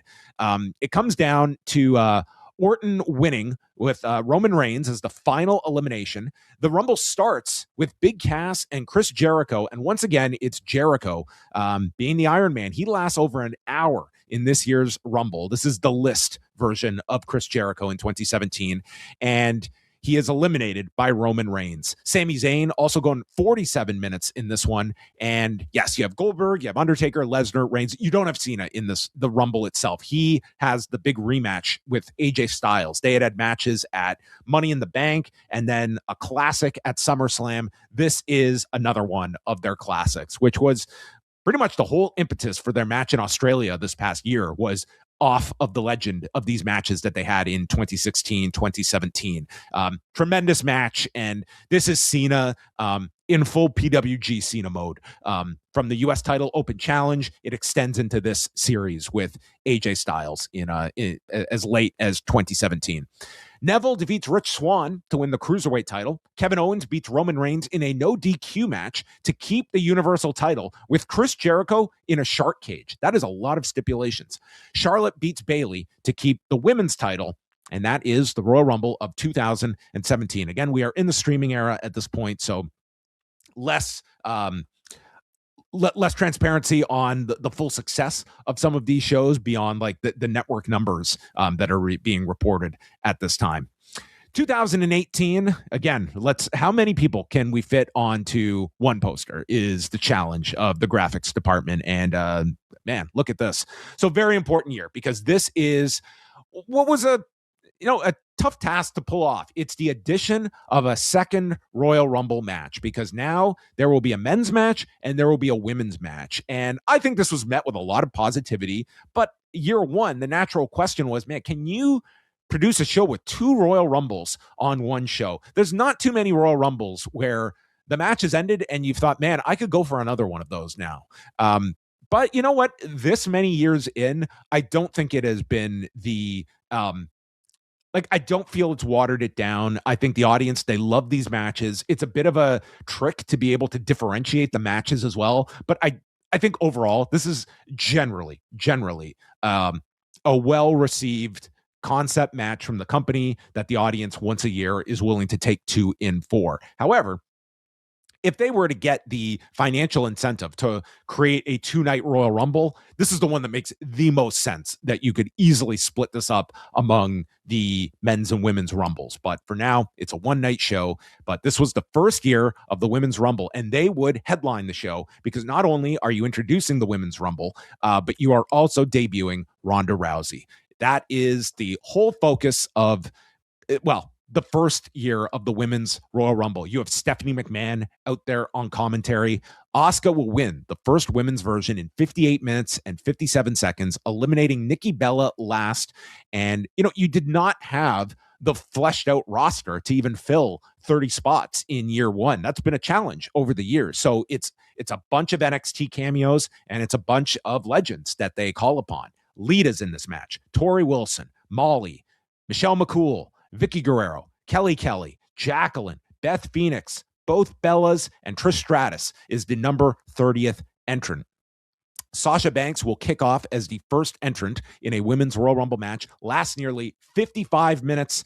This was sprinkled in with NXT appearances by Ember Moon and Kairi Sane. And, of course, Asuka wins. This leads to her match with Charlotte Flair at WrestleMania. But as the post-match is going down, the sounds of Joan Jett erupt throughout the arena, and out walks Ronda Rousey, points toward the WrestleMania sign, and Ronda Rousey has arrived in the WWE, and she would be a big part of the WrestleMania promotion, teaming with Kurt Angle against Triple H and Stephanie McMahon. And that was the kickoff to the first Ronda Rousey run in WWE. We'll talk about her next run in a couple of years. Shinsuke Nakamura wins the men's Royal Rumble in 65 minutes and 27 seconds. He enters from the number 14 position, and it comes down to Shinsuke Nakamura and Roman Reigns, with Nakamura sending Reigns out. Could you imagine such a thing in modern day? I mean, Nakamura, this was his peak in WWE. He does get the match with AJ Styles at WrestleMania, a feud that was just rekindled this week. And Nakamura gets big win after being called up to the main roster several months earlier, after in the middle of 2017. And it's Rusev and Balor that start that year's Rumble. Balor goes over 57 minutes, and we did get surprises in this one. We had Rey Mysterio, who had not come back to the company yet. If you remember, in 2018, he ends up fulfilling his outside duties, including All In. He was supposed to do a match with Jushin Liger in New Japan. That doesn't come to pass, and then does come back to the WWE later on in the year. The Hurricane did a cameo, got a big reaction, and Adam Cole from NXT was also an entrant in that year's Royal Rumble. In non-Rumble matches, Brock defeats Kane and Braun Strowman to keep the Universal title. AJ Styles beats Kevin Owens and Sami Zayn to keep the WWE title, and The Bar, Sheamus and Cesaro, defeat Jason Jordan and Seth Rollins to win the tag titles. This is kind of the tail end of Jason Jordan's in-ring career. Of course, he's now a producer backstage, but this was the short-lived team of Jason Jordan and Seth Rollins, and they lose the tag titles in this match, and then Jordan is that's kind of it for his in-ring career. So we're going to take a bit of a detour, because in 2018, it is the greatest Royal Rumble. So in January of 2018, WWE announces a 10-year agreement with the General Sports Authority of Saudi Arabia. that would call for regular stops in Saudi Arabia. And then eventually that would be increased to 2 events per year. And this is the kickoff of that deal. The company had run shows in Saudi Arabia, both in the 80s and then prior to this deal as well. They did a pair of shows in 2014, but this is the start of the new 10-year deal. And this is one that it does come under a lot of criticism, but it was more so after this show than it was going in. There was definitely raised concerns about the idea of WWE specifically working with the Saudi Arabian government. Like, this is not WWE is just going to hold a show in a country that has a very poor human rights record, but it is directly being paid by the government. And what are they paying for? Well, this show on April 27th in Jeddah showed us what it was. This was a whitewashing of the country. This was ads about how great the country is. It is like you are buying a commercial for your country. That is what this show was. Say nothing of some of the extremely tone deaf and insensitive angles that were introduced on this show, of having a unit of Saudi Arabian wrestlers that are confronted by the Davaris representing Iran, and playing off of those tensions between those countries, and the Davaris receiving death threats after this. I mean, it's a mind-boggling show to look back on, and it only intensifies several months later when they hold their second show under this deal, 1 month to the day after the murder of Jamal Khashoggi at a Saudi Arabian consulate in Turkey, which is something that is many businesses swore off of working with anything to do with Saudi Arabia. WWE was not one of those groups, and they opted to go through with the show, and they even took a hit on their stock price for making that decision. It sounds ludicrous today because you just don't see any of that type of pushback anymore. These are very normalized shows by this point, although all these things still exist. They're still like, these are like government sponsored shows. And I mean, they are part of the calendar, and they're bigger than ever, with this year's Rumble taking place in Saudi Arabia and next year's WrestleMania as well. But this is kind of the kickoff of that 10-year deal. And to promote it, they advertise it around a 50-man version of the Royal Rumble, the largest in its history. And it features just a random assortment of participants in this match. Daniel Bryan is the number 1 entrant and goes 76 minutes and 5 seconds, topping Rey Mysterio's mark set in 2006.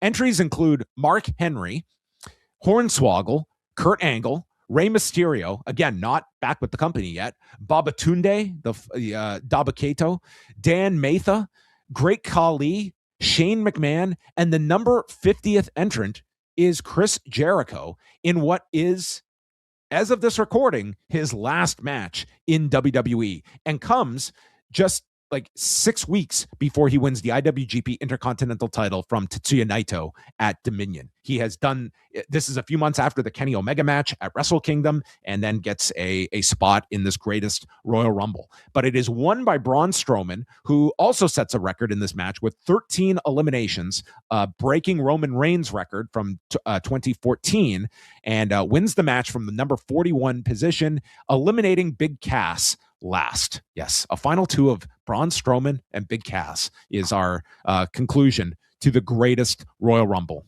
And one that I don't know if people necessarily put this in a Royal Rumble canon, but it exists. And again, the poster featuring everybody here. Hey, by the way, of entrants here, how many people are familiar with Hiroki Sumi? Okay, I have been talking about this series I've been watching on Netflix, Sanctuary. That's all about the sumo culture in Japan. It's a dramatic, it's a drama series. And I'm looking up some of the actors, and one of the main guys is Hiroki Sumi. And I'm looking at this guy's bio, and it says he participated in the greatest Royal Rumble. I was like, what? I have zero memory of this, and looked it up, and here he was. He was contacted. He's a legit former sumo. That's why he was cast in Sanctuary. But yes, he was part of this 50-man Royal Rumble. So there you have it. That is the greatest Royal Rumble, 2018. We fast forward a couple of months to 2019, and now we're starting the stadium/baseball park run of Royal Rumble matches. I mean, this is the part where they depart from running arena-based shows for the event. And this one goes down Sunday, January 27th at Chase Field in Phoenix, Arizona. And again, we have 2 Royal Rumble matches to promote. On the men's side, it is won by Seth Rollins in 57 minutes and 35 seconds, eliminating Braun Strowman last, and Rollins going 44 minutes en route to victory. This also included Elias and Jeff Jarrett as number 1 and number 2. And Jeff Jarrett had gone into the WWE Hall of Fame the year before this, and this is sort of Jeff Jarrett's re-entry into WWE in a behind-the-scenes capacity, and then ultimately he would go to AEW after leaving WWE. Others in this men's match, you got Kurt Angle appearing at number 4. This is a few months before his retirement match with Baron Corbin, and this guy is on his last legs physically. It's a really rough run for Kurt Angle. Johnny Gargano appears from NXT, Pete Dunne from NXT UK, Aleister Black also from NXT during this period, and then Nia Jax is the number 30th entrant, attacking R-Truth and taking his spot and getting eliminated by Rey Mysterio. So Nia gets into the Women's Rumble despite there being a separate match for the women. Becky Lynch, on the other hand, wins the women's match going 72 minutes, a sizable length longer than the men's match. She enters in at number 28, having worked earlier in the show with Asuka. And I really like this because you had Asuka beat Becky by submission to win the SmackDown women's title, and just naturally sets up a rematch. I like that combo of someone that comes up short and then they win the Rumble, or even vice versa. I think there's ways to get a little more squeeze out of this. And of course, this is the year of Becky, where she ends up headlining WrestleMania with Ronda Rousey and Charlotte Flair, and does so by winning the Royal Rumble. So we get the Seth Rollins, Becky Lynch combo in 2019. Plenty of cameos in this women's Rumble. From NXT, you had Xia Li, Kairi Sane, Candice LeRae, Casey Catanzaro, Io Shirai, and Rhea Ripley, who at that point is still part of NXT UK. The Iron Woman is Natalya. She enters number 2, goes 56 minutes.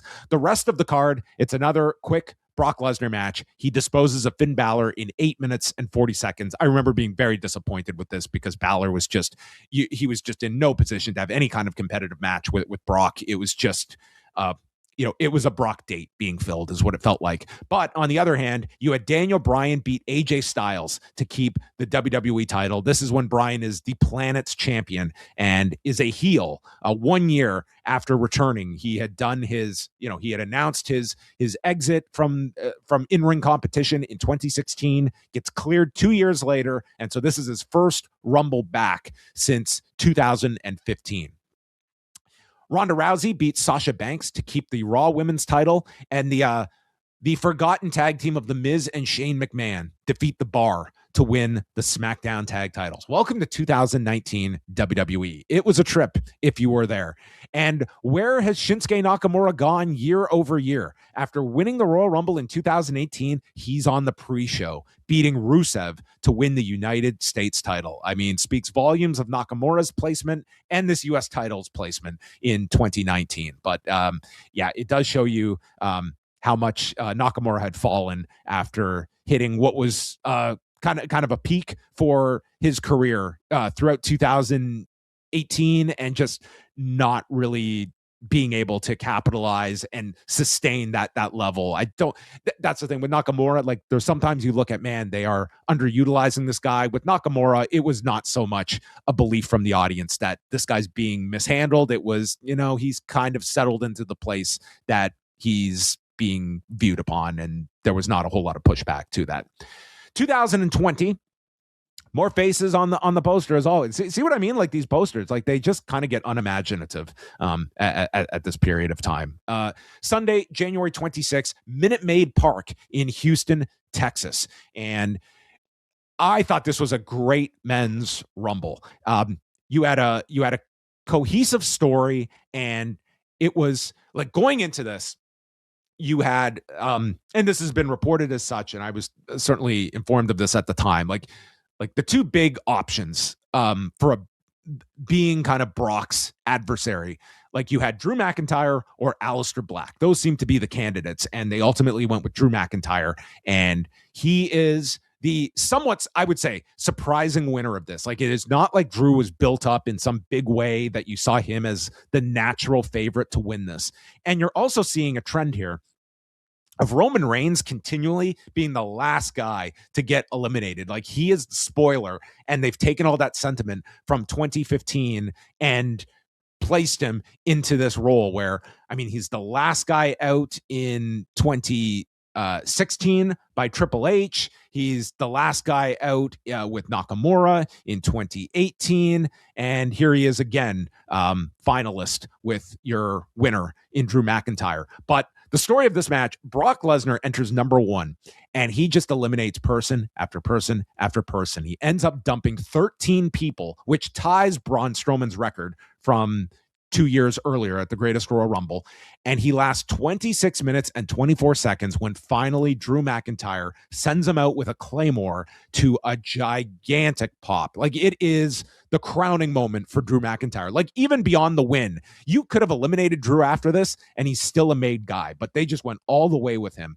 And he wins the match, and it's a really, really terrifically booked Royal Rumble here. So we're going to go here to Drew McIntyre's book that came out a couple of years ago for his particular recollection of this.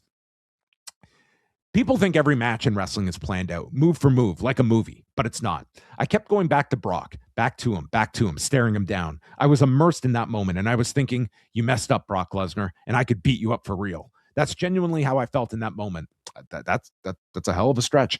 And just when the fans were least expecting it, Ricochet administered a low blow to Brock, and I took advantage of the moment to knock him backward over the top rope with an almighty Claymore kick. The Beast Incarnate was out of the Rumble. I ripped his head off with a flash of my boot. It was a surreal moment for the fans. Drew McIntyre, of all people, had got the job done. I had walked out there and eliminated Brock. I was now officially the biggest of badasses. I have never felt an adrenaline rush like it. Poor Ricochet got tossed out like a rag doll out of the ring. Yeah, he did. It was an accomplished piece of physical storytelling. Brock had survived the mid-carders. He had held out against the people seeking revenge for the way he had destroyed them a few months ago. He had made mincemeat of some big monsters, but he couldn't fend off Ricochet and me. Two guys he may not have considered would be his main threat. And that wasn't even the climax. He says there were stories within the main story, and the commentary team were covering various different rivalries and that were unfolding in the ring as the match went on and different superstars walked in. And he continues to go through here what we will all get to. But yeah, he outlines winning the Royal Rumble, stating that the crowd erupted, leaping to its feet, chanting, "You deserved it," which almost made me cry in front of the whole world. I held everything together, but the past 18 years were rushing through my head. All the ups and downs, the part my family in Scotland have played in supporting me, my wife, and all she's endured in helping make this happen. Who saw this coming at the beginning of the Rumble? And the pop that exploded in that split second when I eliminated Roman to become the Rumble winner and the right to challenge for the championship at WrestleMania was the loudest I've heard in my entire career. So yeah, it's a star-making moment for Drew McIntyre that's ultimately greatly handicapped by the upcoming pandemic that was going to screech everything to a halt and, of course, put WrestleMania into the Performance Center where Drew would beat Brock Lesnar in the most unspectacular of environments in comparison. But, certainly here in 2020, I mean, this felt like a really hot start. And more importantly, it was a fresh guy that was getting an opportunity in the top mix and not just being your sort of opening match championship challenger. Like he was going to be the guy moving forward. Fortunately, he is the guy, but it comes during a really dark period for pro wrestling and the world at large. But of course, most people remember this match. It's the return of Edge after nearly 9 years of inactivity. There was a hint towards this the prior summer when he shows up at SummerSlam in Toronto, spears Elias, which has gone down as just an audible called in the moment. And as the story goes, he had an offer on the table from AEW, and WWE snatches him up and they put him back here into the Rumble. And this is the start of Edge's second portion of his career, and still going to this day, all these years later, 6 years to be exact. Charlotte Flair wins the women's match in 54 minutes and 20 seconds, eliminating Shayna Baszler last. Plenty of NXT talents in this particular match. Also in this one, you had NXT UK's Toni Storm is in this Royal Rumble. Beth Phoenix is in this one. Molly, Kelly, and to many people's pushback, Santina Marella. This one did not go down well for audiences in 2020. It was a very dated character, and having a dude dressing up as a woman in the Women's Royal Rumble, it kind of went against the whole purpose of this, and it just did not land well with many people, as I recall that night. The rest of the show, how about a callback here? The prior year, Asuka submits Becky at the Rumble. A year later, Becky does the same to Asuka, retaining the Raw Women's Championship. Bray Wyatt defeats Daniel Bryan to keep the Universal title. This is Bray Wyatt as the Fiend, a very polarizing character, to say the least, at this time, coming off programs with Seth Rollins and The Miz, and Bryan was able to navigate that Fiend world as best possible. Bayley defeats Lacey Evans to keep the SmackDown Women's title, and Roman Reigns defeats King Corbin in a Falls Count Anywhere match. And yes, this would be the lead up to WrestleMania 36, which of course is the Pandemic Mania, where they split it into 2 nights, which becomes a feature, and a WrestleMania that Roman Reigns would ultimately not participate in due to the pandemic and what was going on. 2021, this is the first Thunderdome edition of the Royal Rumble. Thankfully, the only one. This is when they were staging their events at Tropicana Field in St. Petersburg, Florida. And this features Edge returning after his comeback in 2020. This time, of course, he suffers an injury against Randy Orton at the greatest match ever that they have earlier in the year. This is his comeback, where he's in the number 1 spot with Randy Orton at number 2, and that had been their feud pretty much the whole year until Edge's injury. And Edge goes 58 and a half minutes, and last it comes down to Edge and Orton as the final 2 running the table. Very much a callback to 1995 with Shawn and Bulldog, only longer. And Edge eliminates Randy Orton, and Edge is back after a triceps tear, no less, and wins the match. And this would lead to a 3-way at WrestleMania, as Roman Reigns is the Universal Champion after coming back in the end of the summer in 2020 as the Tribal Chief. This is very early on in the Tribal Chief run, and this would be the start of a multi-year run with Roman Reigns holding the championship, and it would be Reigns, Edge, and Daniel Bryan in the title match at WrestleMania 37. Surprises for the men's match this year, it include Carlito, Kane, and the Hurricane, and the returning Christian, who had not wrestled in 6 years by this point, was not cleared for years, and quietly gets the same Edge return treatment, where it's someone that you were not expecting to come back. Now, this was an interesting one because, number one, he's doing WWE backstage at this time. And so when people saw him backstage, they didn't think anything of it because he's been around, and then does the match. But then it is discovered WWE never signed this guy up, and it was like they didn't have any. You had all these ideas for people like, man, this is great. You can have the Edge and Christian reunion here. You can do all these ideas. They didn't sign him up, and within like 6 weeks, he's in AEW. I mean, this was just a total blunder by WWE. I mean, there's certainly a story to be told there about, Christian and his handling here by the company and bringing him back in such a prominent spot. And then, I mean, they just let him walk, and he's gone. Bianca Belair wins the Women's Royal Rumble in 58 minutes and 50 seconds, setting up a really, really outstanding match with Sasha Banks to close the first night of WrestleMania 37. Belair comes from the number 3 spot, lasting almost 57 minutes, almost the entirety of the match, while Bayley and Naomi start the match. Surprises in this one include the returning Tori Wilson, Jillian Hall, Victoria, and Alicia Fox. So they're really trying to expand and find like new surprises as well, because a lot of them are just starting to repeat themselves. I mean, the men too. Like, there's only so many times you can go to the Hurricane Well or some of these people that are just, they get the pop, and that's sort of what the surprise is designed to be. Roman Reigns and Kevin Owens have a last man standing match where Roman Reigns retains the Universal title. Sasha defeats Carmella to keep the SmackDown Women's title, and Drew McIntyre beats Bill Goldberg in 2 minutes and 33 seconds to keep the WWE title. And this was during the period where, Goldberg's just being called upon every now and then, and he could be put into a title match. It would go sub 5 minutes, and it's sort of just this role he finds himself in as Better Call Bill. And they end up, he's a quick challenger that they can put into a title scenario, but it's becoming diminishing returns. Nia Jax and Shayna Baszler also win the women's tag belts on the pre-show from Charlotte Flair and Asuka. So that was your 2021 edition of the Royal Rumble. And now we move on to 2022 as we get to the home stretch of the look back at past Royal Rumbles. And this is the permanent move to Saturday nights, effectively for just about all the PLEs, minus your 2-night shows.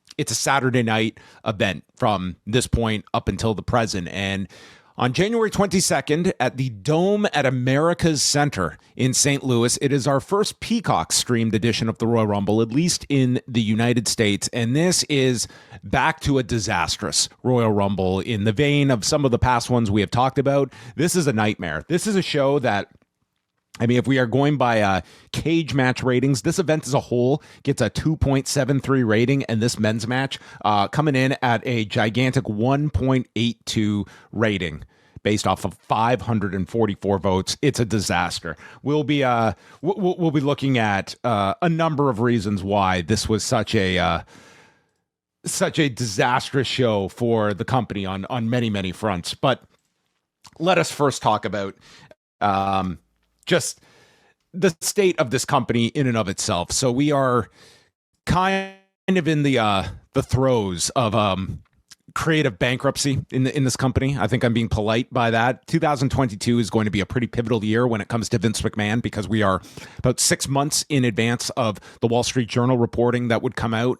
And Vince McMahon, it is not the end of Vince McMahon in the company, but it would be the start of it. And this is a show that would feature your men's and women's Rumble and a pair of, a return for the women's match and Brock Lesnar as a surprise in the men's match, because earlier in the show, he is losing the championship. Earlier on, in the show, he loses the WWE title to Bobby Lashley. This is after winning it at the Day 1 special, which ended Big E's title run.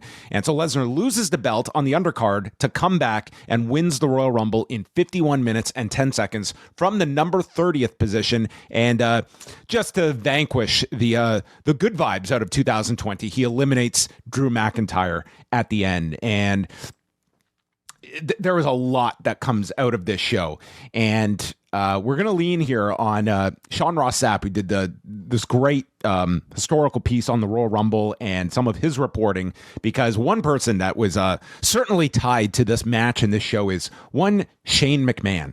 And this is from Sean Ross Sapp's report that you can find inside the Royal Rumble, if you want to look at it, the look behind the Nightmare Royal Rumble of 2022, which says it all in that title. So this is from his report. As legend has it, Shane McMahon, both contributing to, producing, and competing in the match as a surprise entrant, wanted to highlight itself. He goes on to talk about, from a producer standpoint, Shane McMahon wasn't actually listed internally as a producer for the match, but he was heavily involved in the match, particularly a lot of the changes that happened. One source indicated that even separate of that, it was the most frustrating and stressful experience of their WWE careers, and things were changing right up to the minute as people would go through the curtain.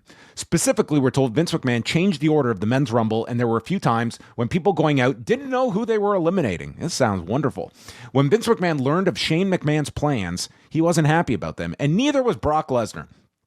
Lesnar specifically took issue with the notion that the 51-year-old Shane wanted to be in a spot where he would go toe-to-toe with the former UFC heavyweight champion. Granted, Shane had done some striking and MMA training with some decorated coaches and fighters.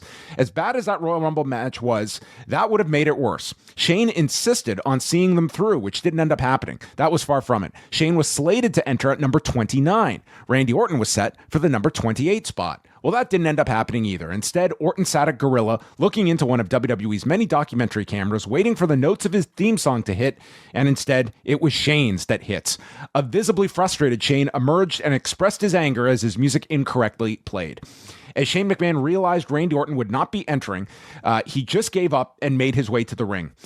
It doesn't end there. Reeling from a highly critical failure of an event, Shane McMahon got the brunt of the blame. Abyss, Jamie Noble, Sean Devari, and Adam Pearce were listed as accredited producers, but Shane McMahon did contribute. Vince McMahon contributed to Shane McMahon not being around anymore because immediately following the show, Shane was effectively dismissed. Vince McMahon would tell people in his inner circle that Shane McMahon, quote, would never get another pop in this company as long as I'm around.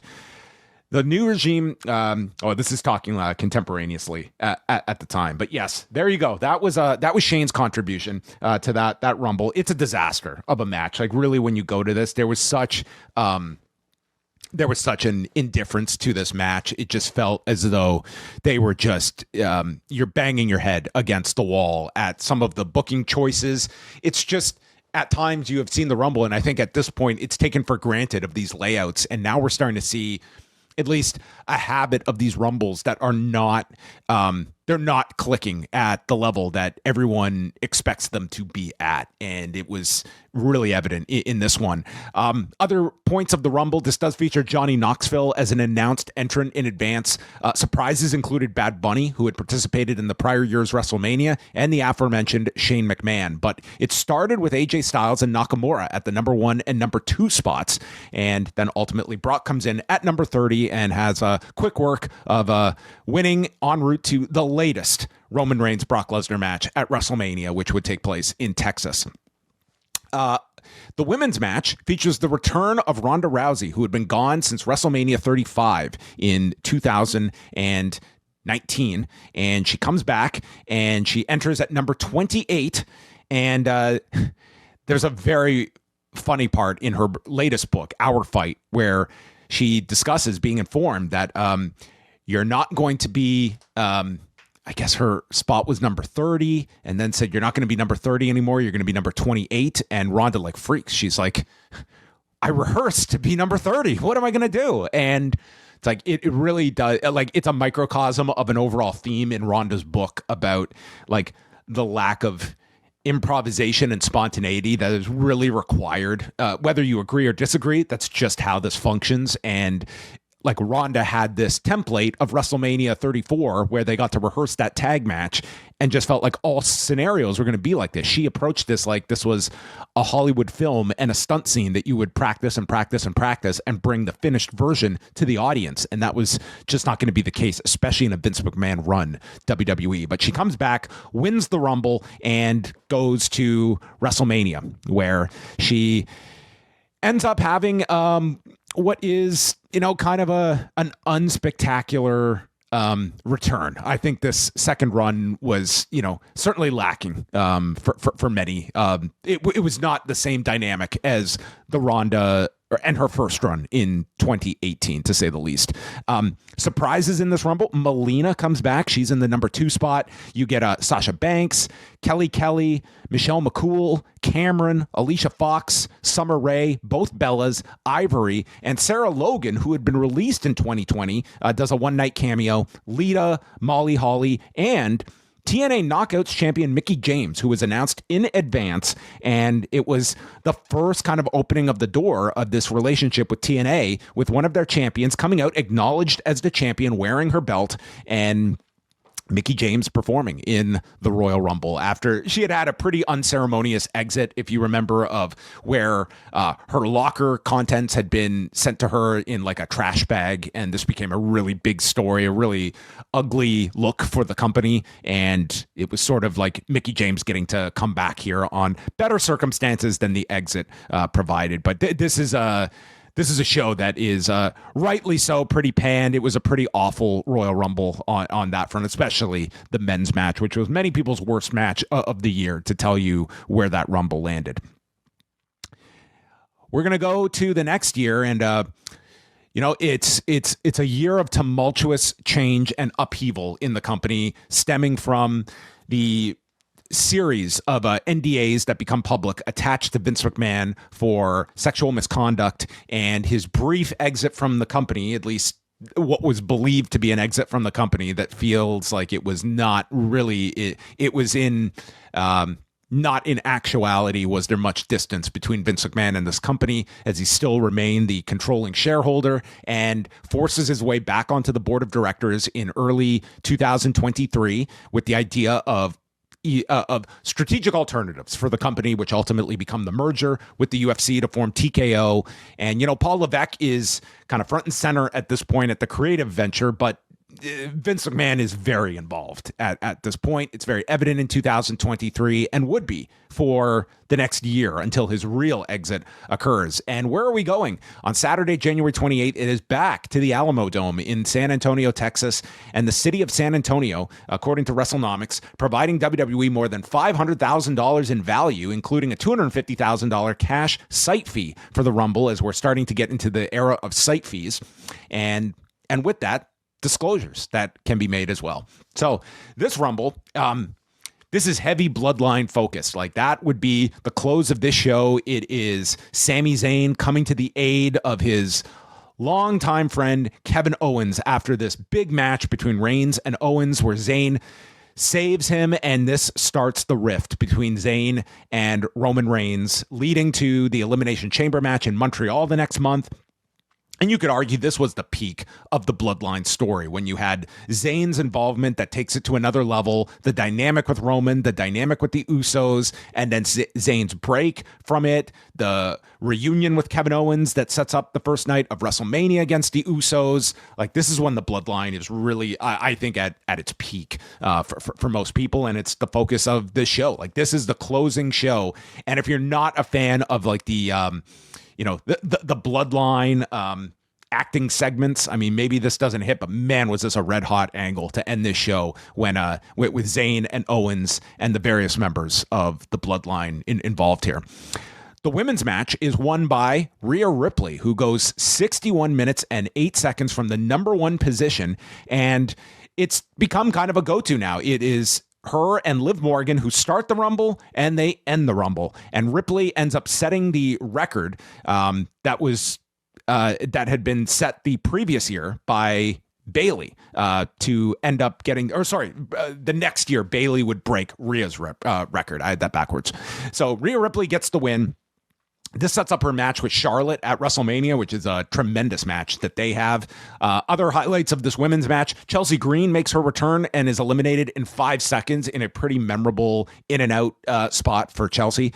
And she's dumped out by Rhea Ripley. Michelle McCool, yet again, another surprise, as is Nia Jax, who had been released several months earlier and comes back in the number 30th position. But this is not her return to the company. She actually doesn't come back till September. So it's a 9-month gap before she does come back permanently and continues that run today. So Rhea Ripley gets set up there. Obviously, a major focus for the years to follow is Rhea Ripley.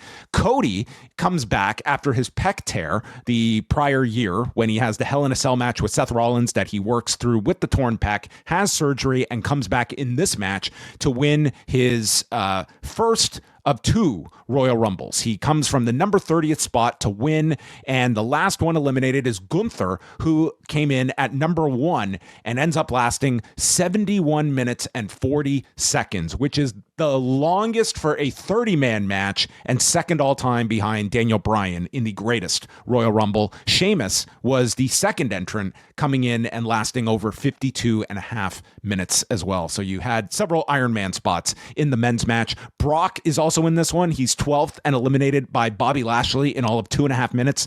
Surprises they're somewhat limited under like the Paul Levesque booked shows. I mean, it's really limited to Booker T in this particular men's match. And closing out, we've got Bray Wyatt beating LA Knight in a Mountain Dew pitch black match. It did not work, to be kind. And Bianca Belair defeats Alexa Bliss to retain the Raw Women's Championship. And so there you go. It's the Rumble getting back on track is the 2023 version. It's, you have your top babyface in Cody at this point, which you did not have the year prior. And he's coming back from injury.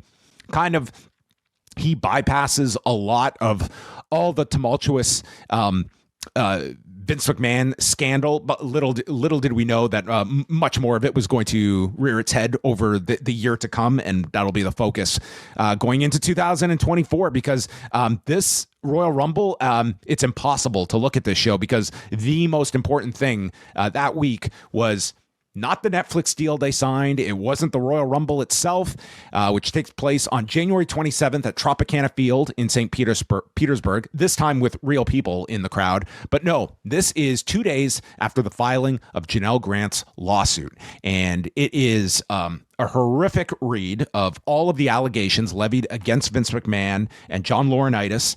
And at the time, the anonymized corporate officers that are listed in the lawsuit, not as defendants, but are anonymized as corporate officers 1 through 4.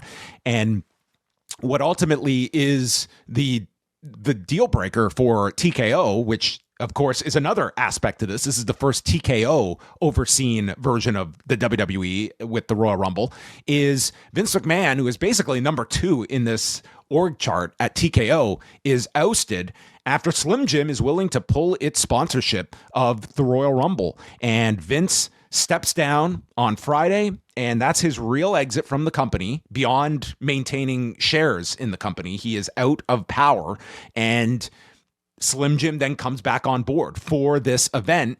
But this is when they are still holding the press conferences, and Paul Levesque is held to account in this press conference afterwards. He is asked by numerous reporters, including Brandon Thurston, about the lawsuit. This is when Levesque had stated he had not read the lawsuit yet.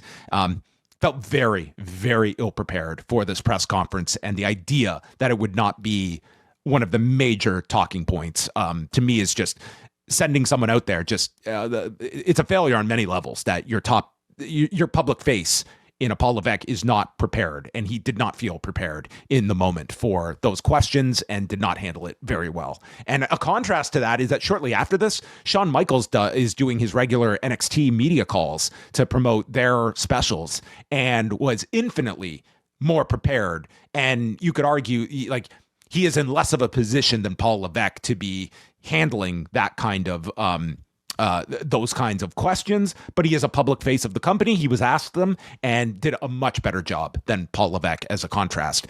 Even Cody Rhodes at this press conference does a lot better of a job than Paul Levesque. So those are my memories of this Royal Rumble. It's much less so any of the content on the show. But for what was presented on the broadcast itself, it's Cody winning his second Rumble in a row in 68 minutes and 25 seconds, eliminating the returning CM Punk. And this is Punk's first televised match since coming back to the company. He had done some of the post-Christmas house shows, but this is the first time on TV he has wrestled since returning at the end of the Survivor Series in November. Unfortunately, he tears his triceps in this match, taking a Future Shock DDT from Drew McIntyre, which takes him out of action and missing WrestleMania. And it's a big setback. The silver lining is that this does do wonders for Drew McIntyre, and they run with this feud, and it's many people's feud of the year in 2024. They have that excellent Hell in a Cell match later in the year, and ultimately Punk does come back and has his big run, gets one of the Mania main events the next year, but everything kind of pauses for about 6-7 months after this injury. So Cody wins that match. Other notes in this match, Jey Uso ends up going 50 minutes, and it's Jey and Jimmy Uso drawing number 1 and number 2. A callback to 89 with Demolition starting the Royal Rumble. And little did people know that Jey would end up being the winner 1 year later. Probably no one's prediction in 2024. I don't know how many people were predicting that in 2025 before the Royal Rumble. Andrade makes his return from AEW and comes back in this one. Omos appears in this match. Pat McAfee is a surprise, and those are some of your noteworthy moments from the Rumble, and a really hot end because you had 2 super baby faces in Cody Rhodes and CM Punk. And then in the fallout from this, everyone remembers the SmackDown that followed this, where it is Cody having to step aside for The Rock, and then instead of going with Rock and Reigns, they go the final boss route, turning Rock and ultimately getting to Reigns and Cody on night 2 and the coronation of Cody Rhodes at WrestleMania 40, which is a big high point for the company and representative of this recent boom period for the company. I think that WrestleMania 40 was sort of a high point of that period. The rest of the show sees Bayley win the women's match in 65 minutes. She enters at number 3 and sets the new record, topping Rhea from the year prior, going over 63 minutes, making 7 eliminations. Liv Morgan is the last one eliminated. The match starts with Natalya at number 1, Naomi at number 2. This is Naomi's return to the company. Jordynne Grace is number 5, coming in as the Knockouts champion. So it continues the crossover here that we previously saw with Mickie James, and now Jordynne Grace coming in. The debut of Jade Cargill occurs in this match as well. And yes, it's Bayley winning her first and only Royal Rumble to date, and marching on to WrestleMania. Logan Paul defeats Kevin Owens by DQ, keeping the United States title. Roman Reigns beats AJ Styles, LA Knight, and Randy Orton in a 4-way to retain the undisputed Universal Championship on this 4-match card, which sort of becomes the new format for the Rumble. And at this point, we are now 3.5 years into Roman Reigns' title reign, which is coming to an end by WrestleMania 40. And then we go to last year's show, 2025. The Royal Rumble goes to Lucas Oil Stadium in Indianapolis, part of their deal with the Indiana Sports Corporation that's going to, in time, bring them a WrestleMania. It's a multi-year deal of major events in the state of Indiana. This one goes down Saturday, February 1st. So this is the first time that Rumble technically takes place in a month other than January. Charlotte Flair wins the Women's Rumble. This is after her devastating knee injury from December of 2023, when she misses all of 2024, comes back in this match to win her second Rumble in 70 minutes and 20 seconds, last eliminating Roxanne Perez to set up Charlotte and Tiffany Stratton at WrestleMania 41. Roxanne Perez sets the newest women's record. So this is a 3rd year in a row that a women's record is set for length, as Roxanne goes 67 minutes and 47 seconds in this match.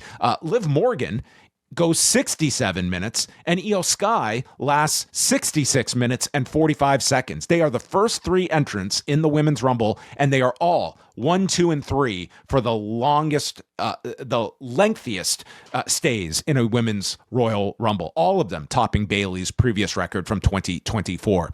It's the 2nd year in a row that Jordynne Grace enters, and now a full-fledged member of the roster as she is now. Trish Stratus is a surprise, as is Nikki Bella. And those are your surprises for the women's match. Jey Uso is the semi-surprising men's winner, eliminating John Cena at 80 minutes and 15 seconds. This has the distinction of being the longest Royal Rumble ever, including the greatest Royal Rumble in 2018. Jey lasts 37 minutes, and this was a mixed review that this decision got. I think a lot of people were very happy to see someone new win this, as opposed to the predictable route of John Cena winning to set up WrestleMania. You have the advantage of having the Elimination Chamber, that it doesn't have to be one person that you're tied to, and Cena would end up, he becomes the champion and then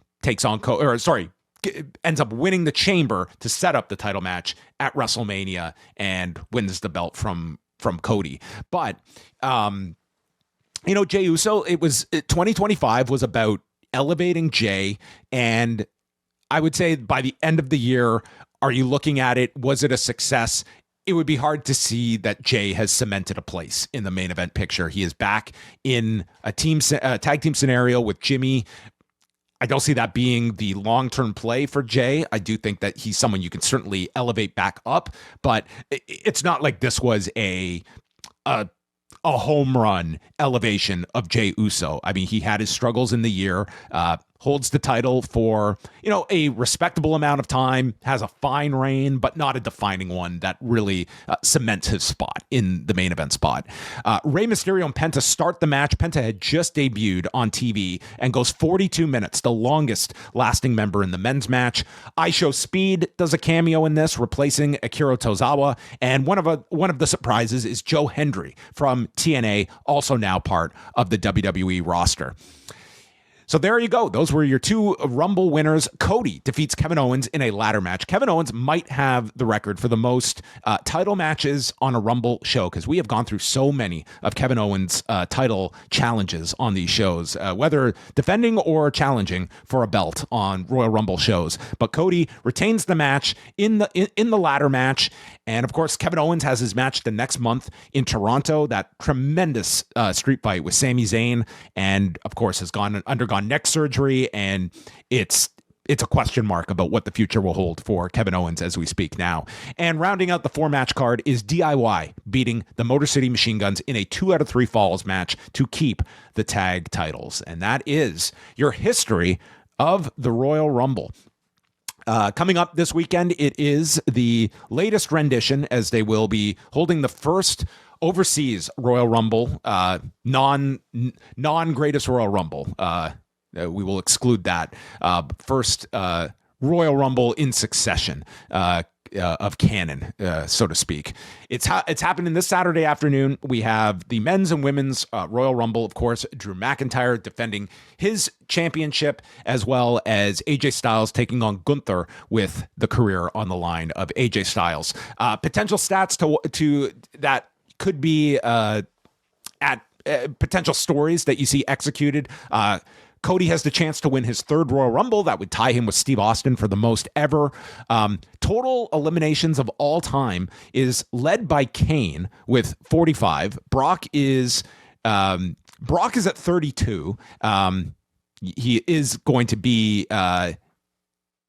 not within striking distance there. Roman has 36 eliminations. He is tied with Strowman and Austin. So all he needs is 1 elimination, and he gets 3rd spot all to himself, but is 9 behind the all-time leader.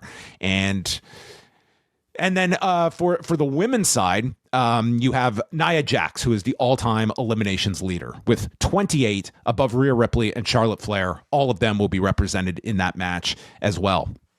So that's going to wrap up things for our history of Royal Rumble. Hope you all enjoyed this look back at decades of Royal Rumble matches. We've done similar look backs with our History of series, looking at WrestleMania, SummerSlam, and the Survivor Series. So adding Royal Rumble to the mix. We will be up this weekend after the Royal Rumble with a show here at youtube.com/postwrestling. Wei Ting and I will be reviewing the 2026 edition of the show, all the stories coming out of the event, and hearing from your feedback as well. So thanks to everybody for checking out this expanded look at the history of the Royal Rumble.